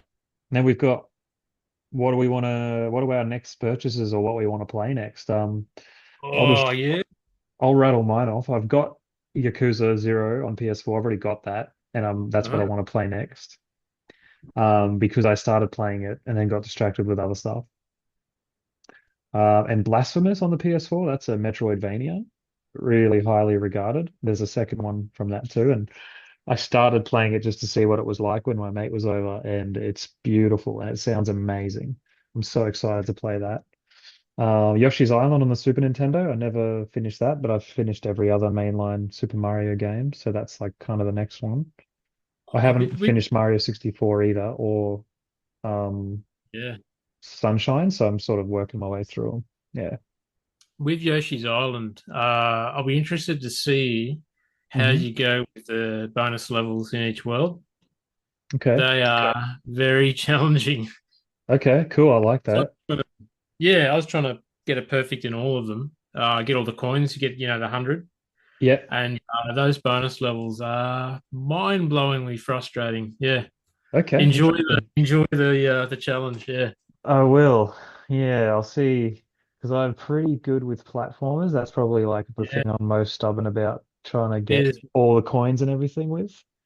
there's one where you're in a lava world and you've got to keep staying on Yoshi, and it is just frustration, man. Like Yeah. there's all these like integrated platform drops and then lava bits, and every 2 seconds, Baby Mario flies off and he's just crying, and it's just like, oh, you little shit. Yeah, yeah, Fucking yeah. shut up. It's tough, man. Somebody released a mod of that where they just took out the crying completely. And that's it. The rest of the Oh, game's the same. That's what you want. yeah, yeah, yeah. Oh, dude, Um, you got your work cut out for you, man. yeah, Yeah, I'm excited for that. PS5. Oh, there's a few SNES games I want to try. I want to look at the ones that you've played because it's your favorite console. And one of them yeah, is the Ninja Warriors, I think it was, and the Cybernator. I want to try those out. yeah. Um, Oh, and then I've got on my list of games that I want to acquire and play. Tony Hawk's Pro Skater 3 and 4. I'm a skateboarder from since I was a teenager, and I played all the Tony Hawk's games. I love them. Well, I haven't played all of them, but the first four and then Underground, played most of them. I will play all of them eventually. I've actually submitted some scores for Tony Hawk's 3, I think. Me and Johnny Bond were going back and forth on Twin Galaxies a little bit. oh, JB. Yeah, right. Yeah, I gave up because it was so hard to upload shit. Maybe it's better now on Twin Galaxies. It was every Pretty. time Yeah, it's I pretty good. yeah, okay, because I was trying to upload like my videos and it would just take forever. But maybe the files were also too big and I didn't edit them down like I should have. Anyway, True. Yeah, um, yeah. and then Astrobot on the PS5. I played Uh-huh. Astro's Playroom because it came for free on the PS5. I don't know if you played it, but that's a very, very fun 3D platformer. Really Right. good. Okay. Yeah, I'm excited I for that. saw it and I kind of was like, I've got Demon Souls to play, people. You know. Yeah, fair, fair. I was really surprised. I thought, oh, it's a free game. It's just going to be like a tech demo. But Yeah. I platinumed it because it was so much fun. Which isn't that hard to do, but it still takes a decent amount of time. Yeah. But yeah, Yeah. that's me, Right. man. Okay. What do you got for Yeah. me? Oh man, dude, I've been to Triss's place. Oh, So if you don't know Tris runs collectibles by Tris, and like you'd be hard pressed to find a nicer, more genuine dude. The prices are ridiculously cheap. I don't know how he does it. They're good, hey. Even when I can work, he does it. I still don't know how he does it. Like, so I traded. I must have like bought maybe 7 or 8 little batches of stuff from him. Like hmm a lot of this games back here, like the sort of $5 to $20 stuff, isn't a lot of it's from him. hmm Because I mean, like it's I don't think you can get anything even close to as cheap on eBay or anything than what you can from Tris. Like if you're after like a $5 banger, go to Tris's website. Like it's just, Yeah, he's um good. so, so I traded in some Guitar Hero stuff, a couple of games, the guitar, a couple of PS4 games I, sort of didn't really want to play anymore. And I ended up trading Super Advantage fight stick joystick Yep. with all the Oh, auto the fires and all. turbos. Yeah. Yeah. It was a bit weird when I first plugged it in because it must have automatically been doing something, and the game went really weird. But I worked out this button down here was already pressed or something, and but Okay. it's going. I don't know if I'd recommend it for shmups. The stick travels a little bit too far. Um, Right. but if you're playing like a platformer or an action game, I think it'd be absolutely fine. Okay.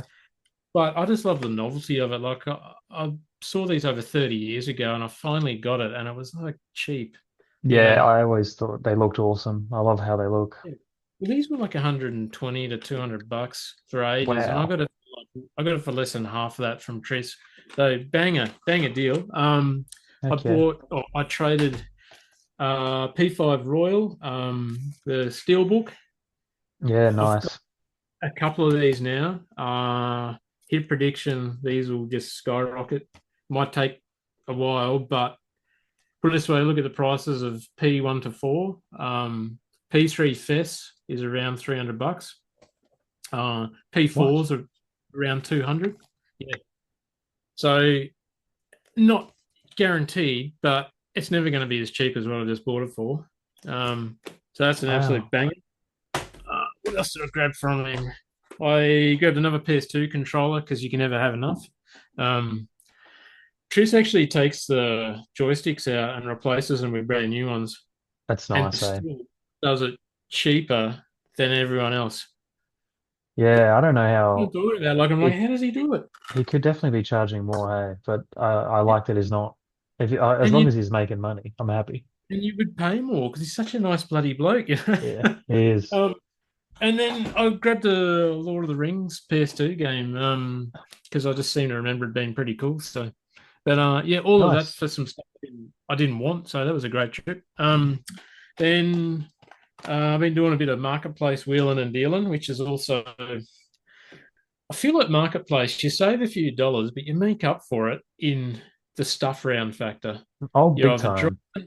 you drive into some meetup spot. Sometimes you don't know who you're going to be dealing with. Yep. Sometimes it's great, sometimes it's weird.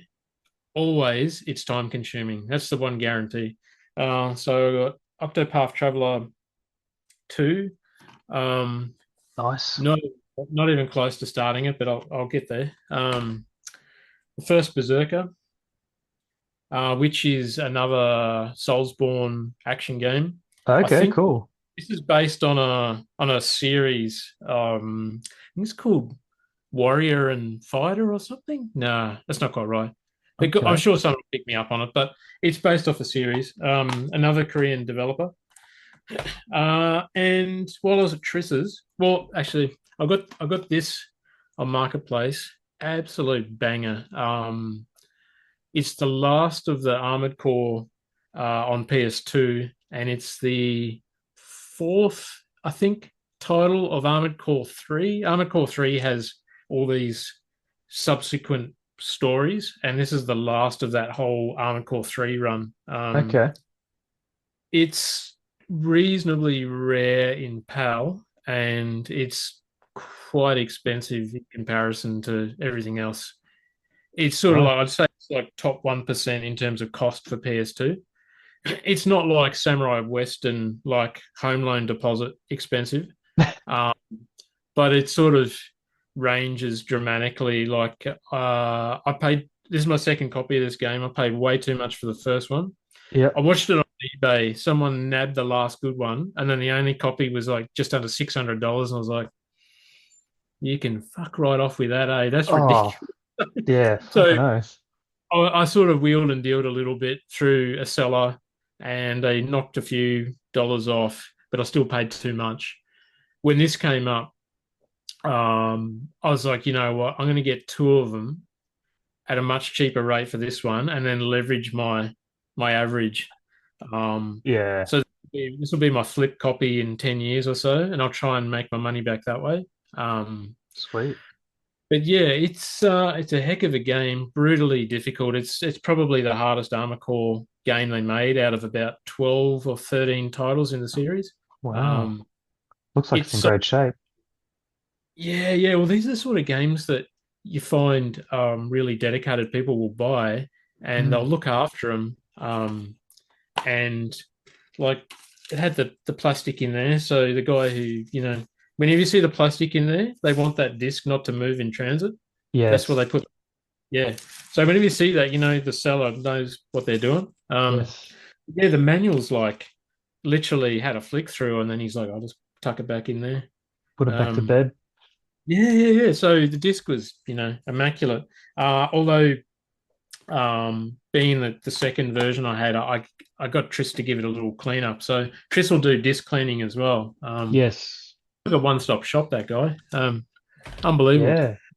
So yeah, they're the games I bought recently. On my wish list, Expedition 33. I haven't found a single person yet who has told me not to get it. Everyone's like, "You got to play it," and I was like, "All right, I'll get it." Yeah. I'm trying to tee that up for this week. There's a dude on Marketplace I'm trying to tee it up with. And then I like Silent Hill 2 remaster. I'm waiting on that to drop a little bit in price, Yeah. and I think Soul Reaver 1 and 2 remaster would be pretty sweet too. I'm a little undecided on the tweaks I've done to the graphics to it.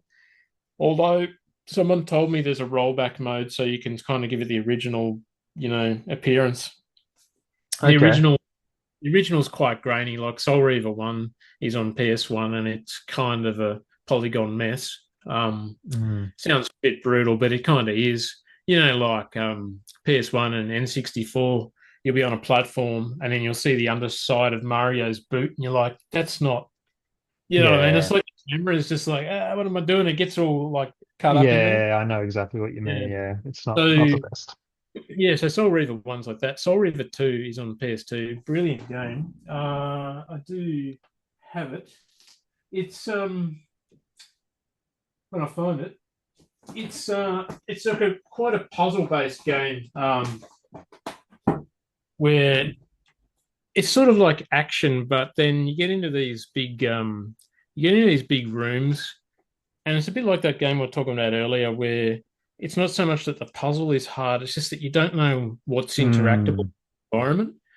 And a lot of the sort of big temples you go into in this game, you've got to typically get a beam of light to reflect through this massive temple and unlock doors and all that sort of stuff. And Yeah. it's Right. very rewarding and awesome, but also not something that I replayed since finishing it over 20 years ago. So Okay.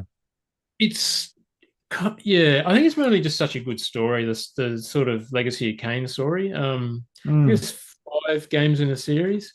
Really, Right. really, voice acting is like you won't find better. Hey, Okay. really, I'll have to check it out at some point. yeah. It kind of a lot of people played Legacy of Kain, the first one on PC and PS1, and then a fair few fans of Soul Reaver, where you play as Raziel. But then it's almost like the series just kind of.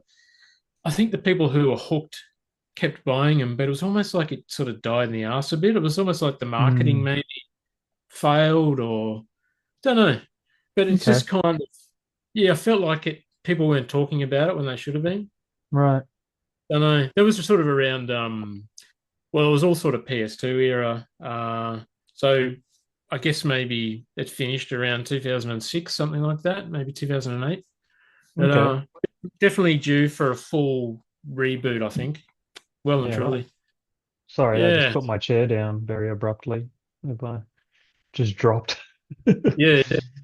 Yeah, okay. Um, yeah, so that's kind of my schedule, I guess. There's a lot there. I've sort of just finished collecting the majority of my retro stuff. Hmm. But having said that, I just found a really good eBay seller with a ton of complete SNES games. So What's his next name? episode, next episode, there's going to be some big drops, man. Yeah, Um, you're gonna buy some? well, I already have. I'm just Okay. well, hopefully post them. Yeah, no, But I'm sure it'll be fine. but they were like pretty high up on your list. Kind of and kind of not.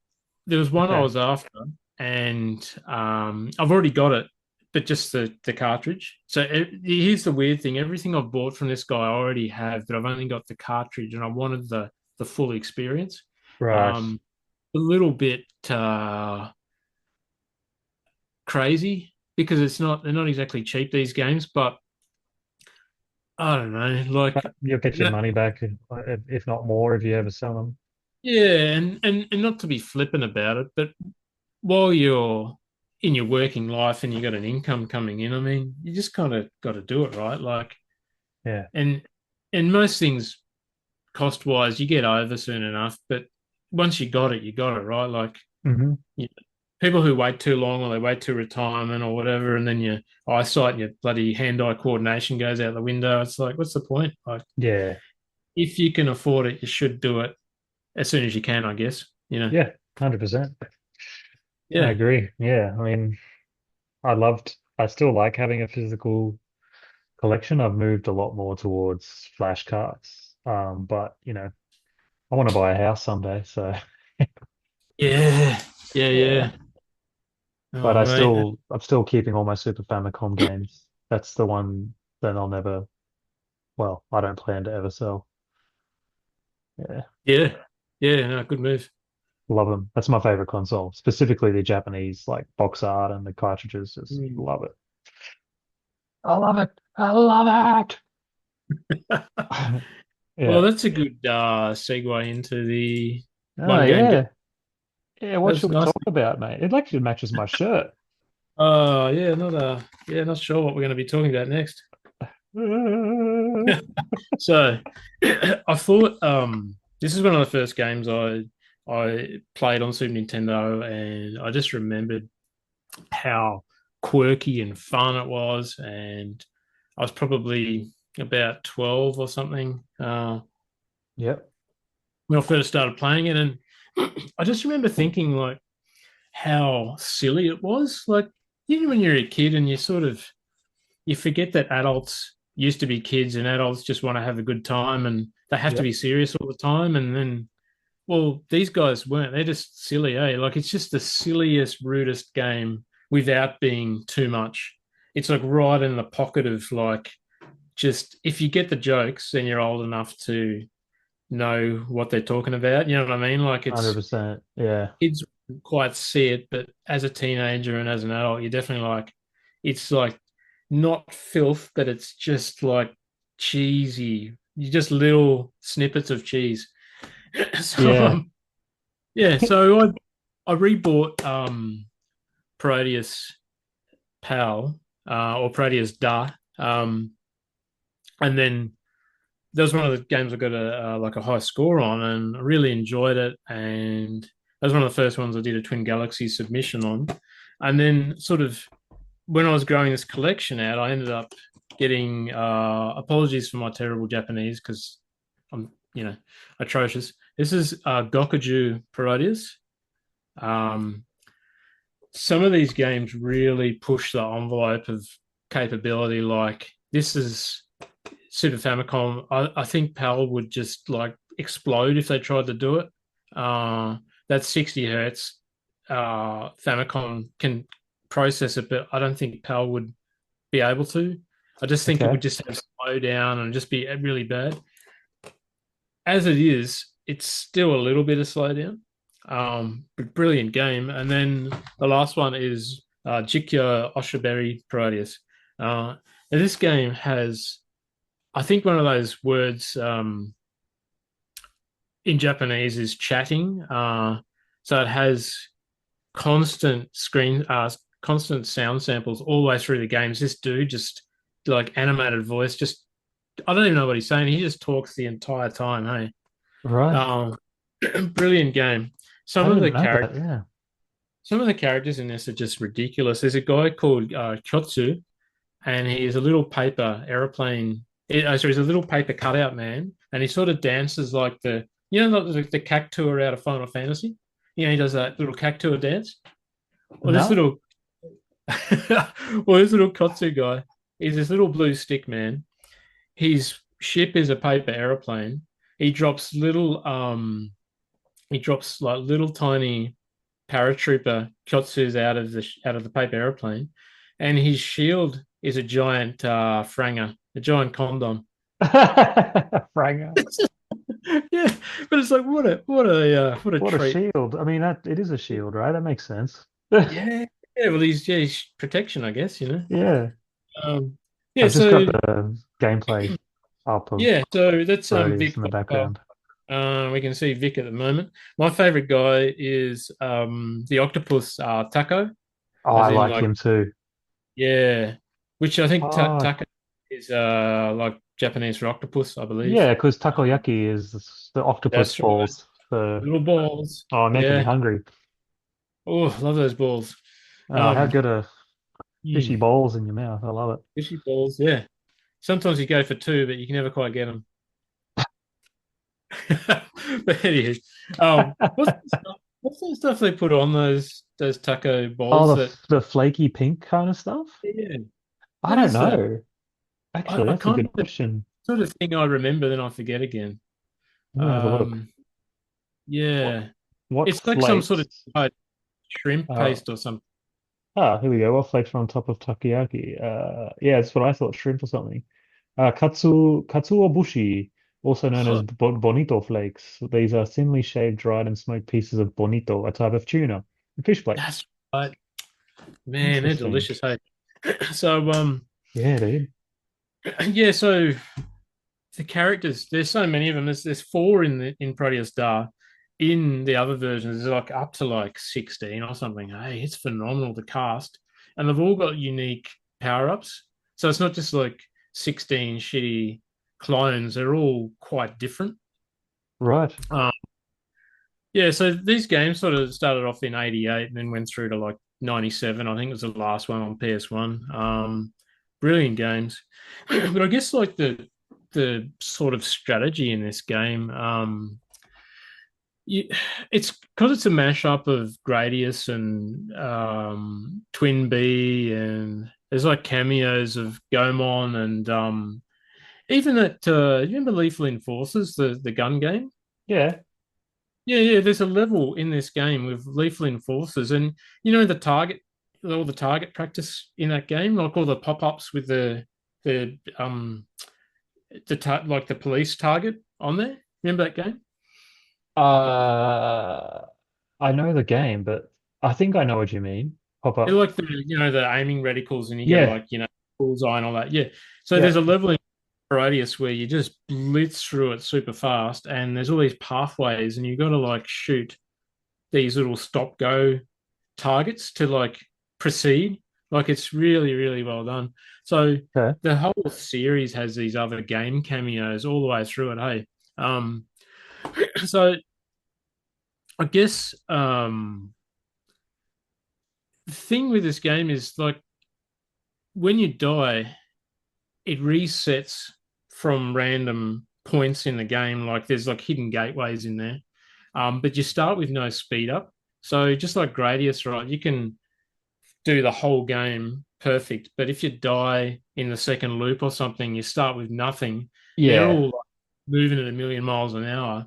So that's kind of where the skill is. It's not necessarily finishing it. It's finding the balance between like collecting all the gold bells to increase your score. So a yellow bell will go Ah, with 500 points all the way up to 10,000 points. And as long as you keep getting bells, if you see a bell on the screen, you must get it. Otherwise, you lose your 10,000 bonus immediately. oh So shit. what these clever buggers do is they have a vertical screen scroll, like Salamander, if you've ever played that.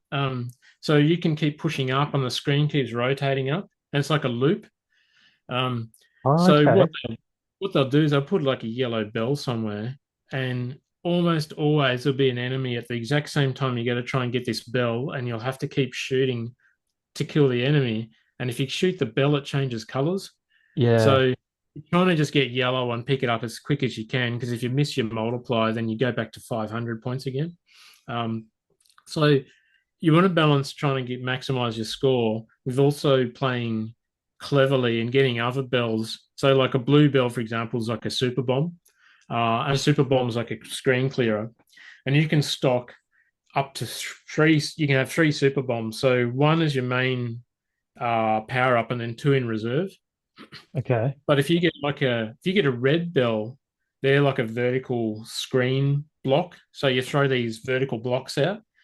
But if you hit Okay. the red while you've got super bombs, it gets rid of all your stock of super bombs. You also can't have a super bomb if you've got a shield. So your shield gets rid of your bomb supply. Um, so it kind of like grays that option out. Yeah, So right. there's a lot of strategy. There's also a green bell which makes you invincible and it blows your ship up, so it's like comically sized invincible. Um, and then you've got a white I know bell that which is one. Yeah, I and like that power up. yeah, it just says stupid stuff. Like one of them says, "Lock me, baby," and it's like I don't know what that means, but it's funny. It is. Lock me, baby. Um, so you ideally want to get your yellow bells as many as you can. And I like to get around 120,000 points by the end of level two. That's like a good benchmark to go for. Um, Okay. Level three is in like this toy castle. And that's when the screen does some crazy rotating. And you have these maze openings through this giant castle. And some of them are dead ends. So you've got to be careful diving into these little pathways too early. And also, when you Right. introduce enemies into a screen, they'll fire almost immediately. So, because the screen is scrolling horizontally and vertically, you can't introduce enemies into the screen too early. Otherwise, you run out of room to go. Like you can't move, they'll just fire all at once. So, you have to let the screen catch up to you and then come down, let them fire, get out of the way of that, and then come in and blast all these little blastable blocks out of the way. They're like little Lego bricks. Um, Okay. where that gets super hard is in the second loop, every enemy will leave a trailing bullet after you kill them. Now, if you're in a level full of destructible blocks and they come onto your horizontal plane, they leave a bullet directly in the way of you, and unless you super bomb it or you're invincible, that bullet's going to hit you, and your little option ships won't soak that bullet up. You'll just die, and then you'll come back to that same area, but with no power ups, which Mm. is almost impossible to get out of. Then, like it's almost like an instant game over. Uh, it's brutal, man. So it's, I guess the game is finding a happy balance of getting your blue super bombs Yeah. and then yellow bell collecting. Um, if you Gotcha. know it is going to drop a yellow bell and you know you're not going to be able to get to that enemy, don't shoot it, because if you don't get that yellow bell, you lose your multiplier. Um, some people will super bomb their way through that level three maze, uh, and that'll clear a lot of the screen out of the way. You just have to pick your timing so that Mm. it worked. You know what I mean? Like it's so much strategy involved just in that level. Um, the other tricky thing with this game is for every option ship you have, for every extra, it increases the amount of enemies and the amount of enemy fire on the screen. All right. Um, the level eight is underwater, and you have a lot of slowdown because you're in water. So there's a temptation to take a third speed up, so you can negate that slower speed.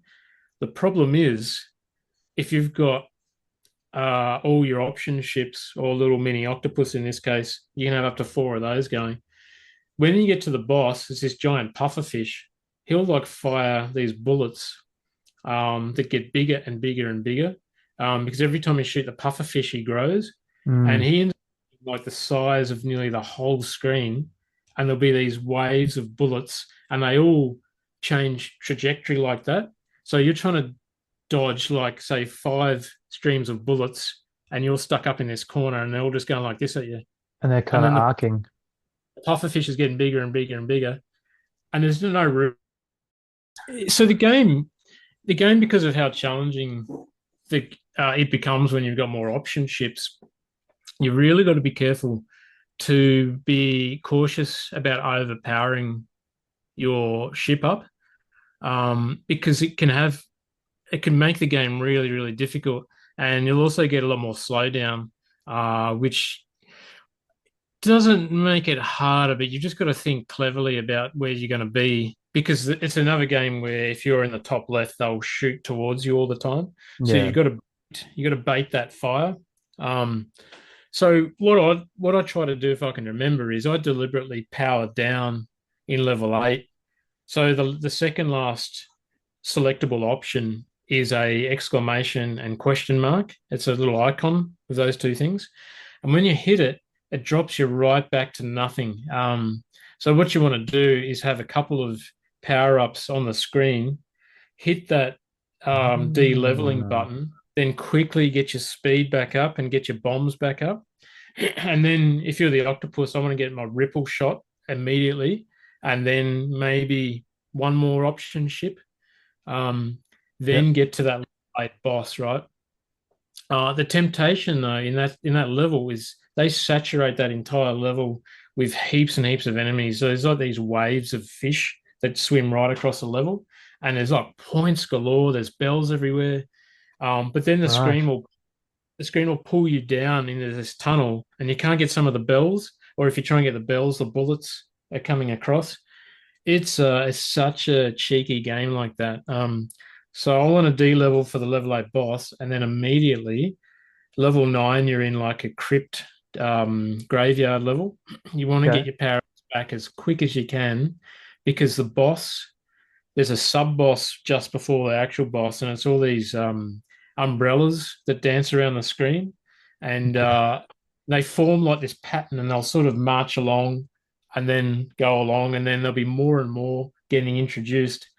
And by the time the first umbrella has done a full lap, it'll then come for you in the middle of the screen. So you've got like three layers of umbrellas, and they all spit stuff at you, and then there'll be these skeletons coming out of the ground and they toss their head up into the air and then it comes down and they catch it. If Oh, you if you kill the skeleton, these little explosions of bones go everywhere. So you're dodging the umbrellas and dodging the bones that fly out. hectic. Um, so you want to be powered up to do that. It just makes trying to kill the umbrellas bearable. You can do it unpowered up, but it is incredibly difficult because of how slow you move. And then Uh, the actual boss itself isn't too bad at all. So yeah, awesome game. I think the second last level, the first time you get up there, there's this mobile like shower thing comes out because you're in this bath. You're in like a bathhouse, and there's all yeah, these like nice. all these little piggies drying themselves with a towel and stuff. That looked like something else then, but another episode. Is That was a that what you towel. that what you're That doing was a after the episode, mate? so there's all these little pigs. You're in like a bathhouse sort of thing, right? And there's like some sort of like a Russian ballet song going in the background. Like it's really bizarre. But yeah, this mobile like shower rig comes out right near the end of the boss, right? And you've got to get underneath or on top of the shower, and there's just this little like crawl space, zooming along like that. But they've put enemies on both sides of it, so you've got to like position yourself. So you either got like the I guess the power up that shoots both ways, or if you're going to keep your ripple gun, you need to have like your bombs going so that your option ships will blow up those guys at the back. Right. And what they do though is if you die to that mobile shower platform. When you come back, it's actually gone. Like it's a once only event, but it Ah, just makes it so bloody difficult. Actually, I think it's it might actually be the last level. I think I can't remember. Um, right. but yeah, ludicrous. Hey, other notable Yeah. thing, uh, level 6 is this giant pinball arcade, and the game has this roulette function, and when you get a power up, you get this random roulette, and it plays this really irritating high pitched roulette sound, and all your power ups go like all rainbow colors down the bottom of the screen, and it's trying to force you to press a roulette button. And the problem is, if you've powered your plane up all the way, the only options left are you reset or you speed up. So you're either making your ship faster or you accidentally reset everything and then you go super slow while all the bullets are going everywhere because you had all the options. Uh, Yes. yeah. Level 6 is full of bells everywhere. There's a few of those cheap shots where they'll have like the enemies in the middle and they explode everywhere from the middle and you can't Oh see them. yeah. I hate those. I think they implode as well. So you got to position your ship so that you can have an exit strategy out of that level. Because that's where all your big points are for all your 10,000 golden bells.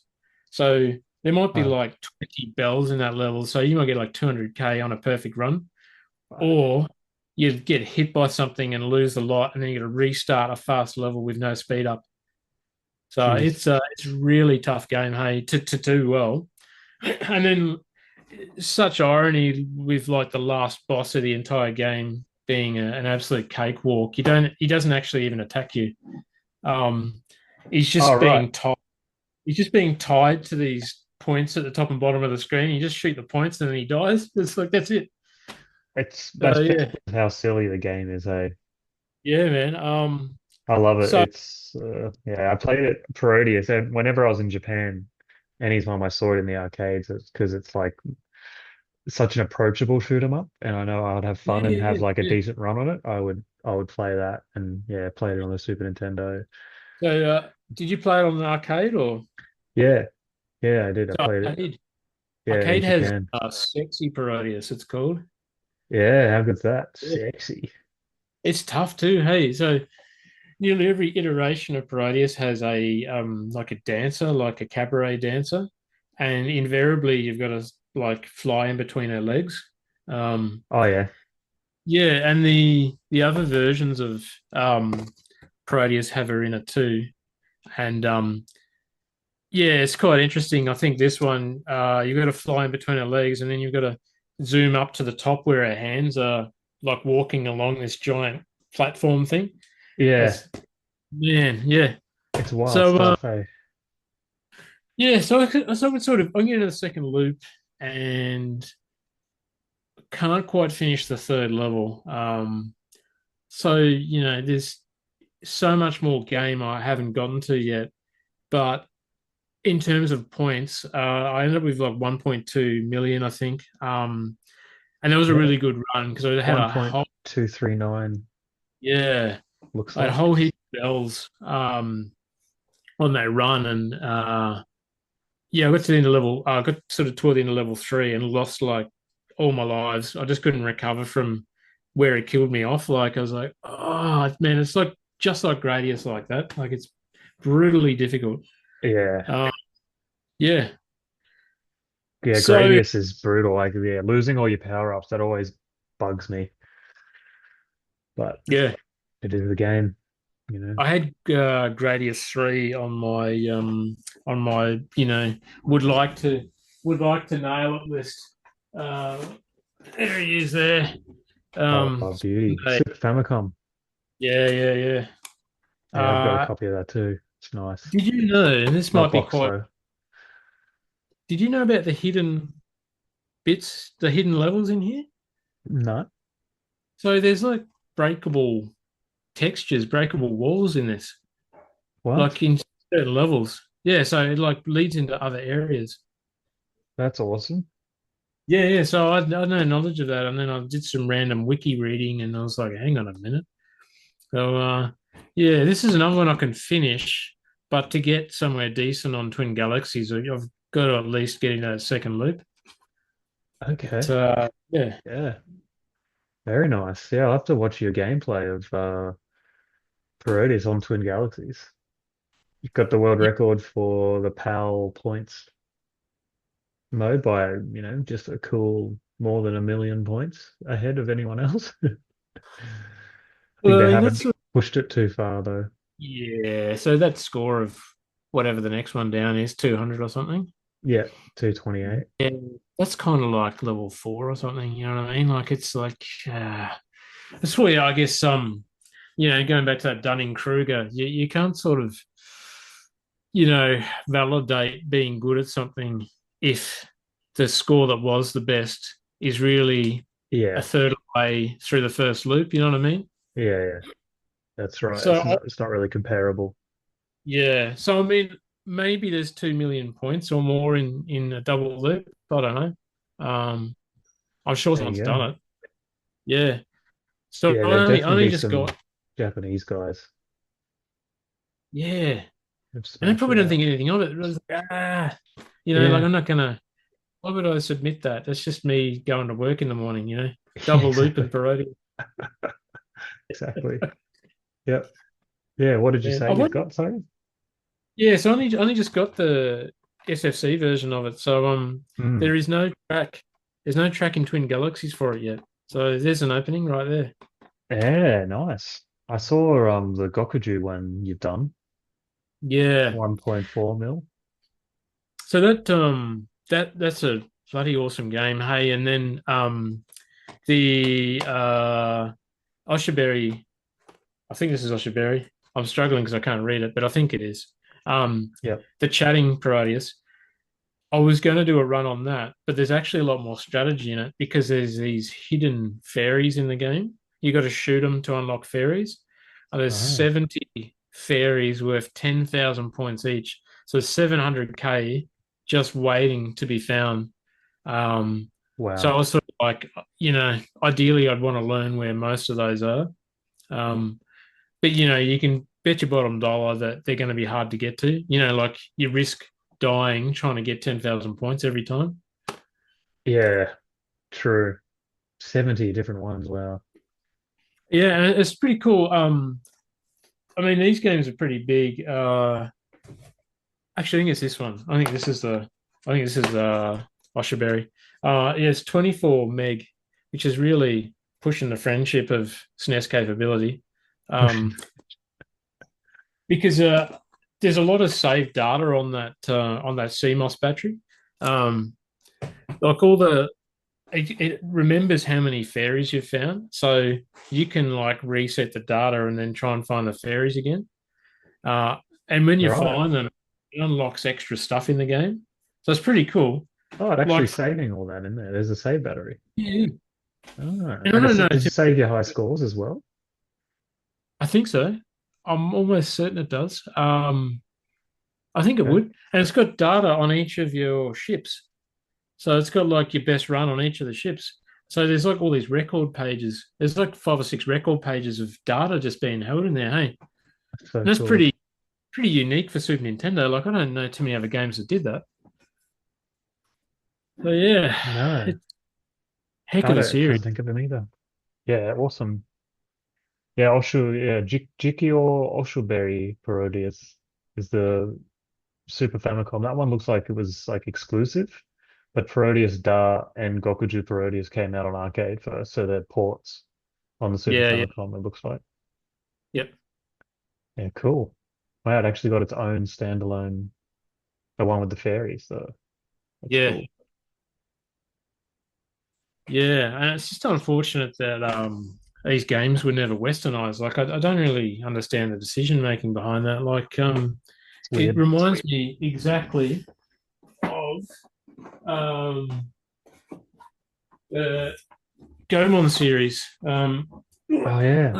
It's here. So Gomon 2 and 3 and 4. We Goberry only Goemon or something they called? yeah, Gunbear Gomon. Yeah, we only Gunbear, got yeah. Legend of the Mystical Ninja, the first one. So Yeah, and I think that was well received too, so why would you yeah, not release the the others? I second don't. one is. brilliant. Like you play as this giant like mech robot, and you do like a first person mech battle against the bosses and stuff. Oh, cool. Yeah. Third one's like an RPG sort of thing. And then the fourth one's like you can play as one of four characters and you start off in different areas, a bit like Mario. It kind of looks a bit like Mario World 3. Oh I yeah. saw Mario 3. So you got like this world map Oh and yeah, then you cool. travel along unlocking different areas and you can switch characters and they each have different unique abilities. Like one will jump higher, one will move faster. So you kind of like use all the Right. perks to get through the game. At the right time. That's awesome.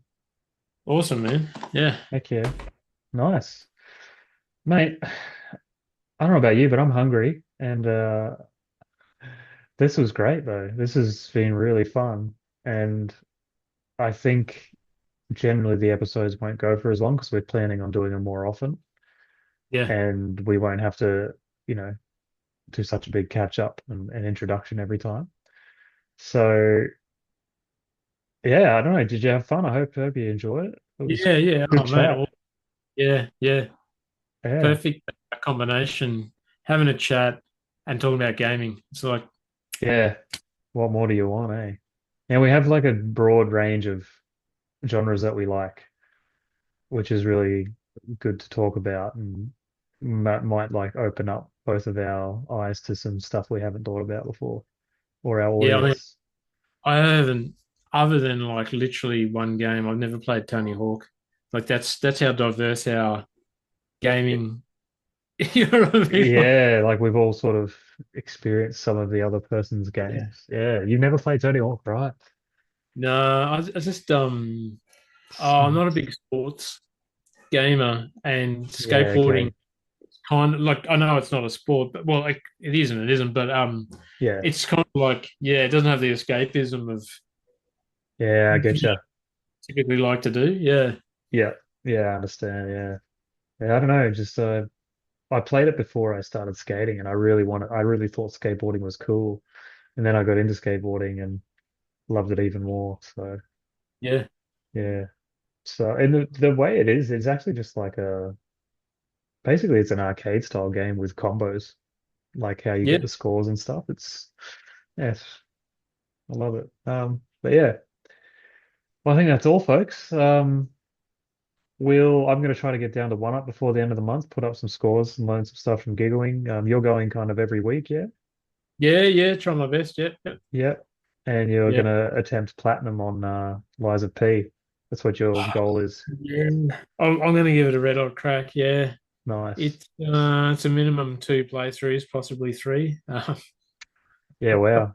Okay, well, if you like it, that's good. Oh, it's got DLC as well. I got to do as well. So I don't See how you know. go. Yeah, I mean, don't do it unless you're enjoying it. That'd just be my advice. But because it's easy to Yeah, I find like I've done that before where I'm just like, I just want to get the trophy because I want the trophy. I don't actually want to do the thing that gets me the trophy. yeah, You know? yeah. It's a bit of a balancing act. Um, Trophy, trophies are like this weird thing of like the second you get it, there's a moment of satisfaction, and then it's immediately forgotten, and it doesn't mean anything. You know what I mean? Like you, yeah, exactly. you can only reference it in bragging down the track, like oh, I platinumed that, but it's like Yeah, yeah, but you weren't able to play other games. You missed out on actual going around the sun for that time. yeah, World events happen. But I yeah. platinumed it. Your missus left you. You've lost Yeah. your job. Yeah. Just destitute. You've shut your pants. Oh, definitely. I'll do that anyway. Just get it over and done with, you know? Why not? Yeah, Yeah. nice. Yeah. Well, I'll keep working on Tetris. I'll try to finish Monster Hunter and move on to Yakuza and then Blasphemous. Yakuza Zero? Yeah, Yakuza Zero, yeah. Well, Uh, I might play that is, that and Blasphemous at the same time, depending on what I'm feeling like playing at the time. that the Yeah, one? that's the one I've got. Yeah. Yeah, Don't yeah. spend too It's long. cool, hey. Don't spend too long in the cabaret bar. That's all I'll say. All right. I'll try not to. Or looking at the little cards you got to find. Okay. Definitely don't Google. the ladies on the cards you'll find on the work laptop. Okay, I won't do that Don't on do my personal laptop. delete browsing history. Yeah. Yeah, yeah. Okay. All Because right. they're real ladies. Real, okay. Yeah. Real 100% ladies. Hmm. Okay. Yeah. Yeah. I'm looking, I've played like probably 5 hours or something of Yakuza Zero. And yeah, it's pretty cool with the old school arcade games, eh? Like Outrun and stuff. Yeah, man. Yeah, yeah, yeah. Yeah. It's pretty bloody enjoyable. Yeah. Yeah, no, I'm looking forward to that. And then Blasphemous on Kino. So, but I'm think I Sweet. might play some Parodius tonight, mate. Do it, dude. Oh yeah. Nice. I can hear the sound right now when you die. The horns and Yeah. everything. Well, thanks for joining us, folks, and thank you, JM. Welcome, Yeah. welcome to Play It Up, Thanks, mate. Sean. And yeah, it's great to be part of the crew. And yeah, we'll hopefully get another episode out in a month. Yeah, sounds good. You.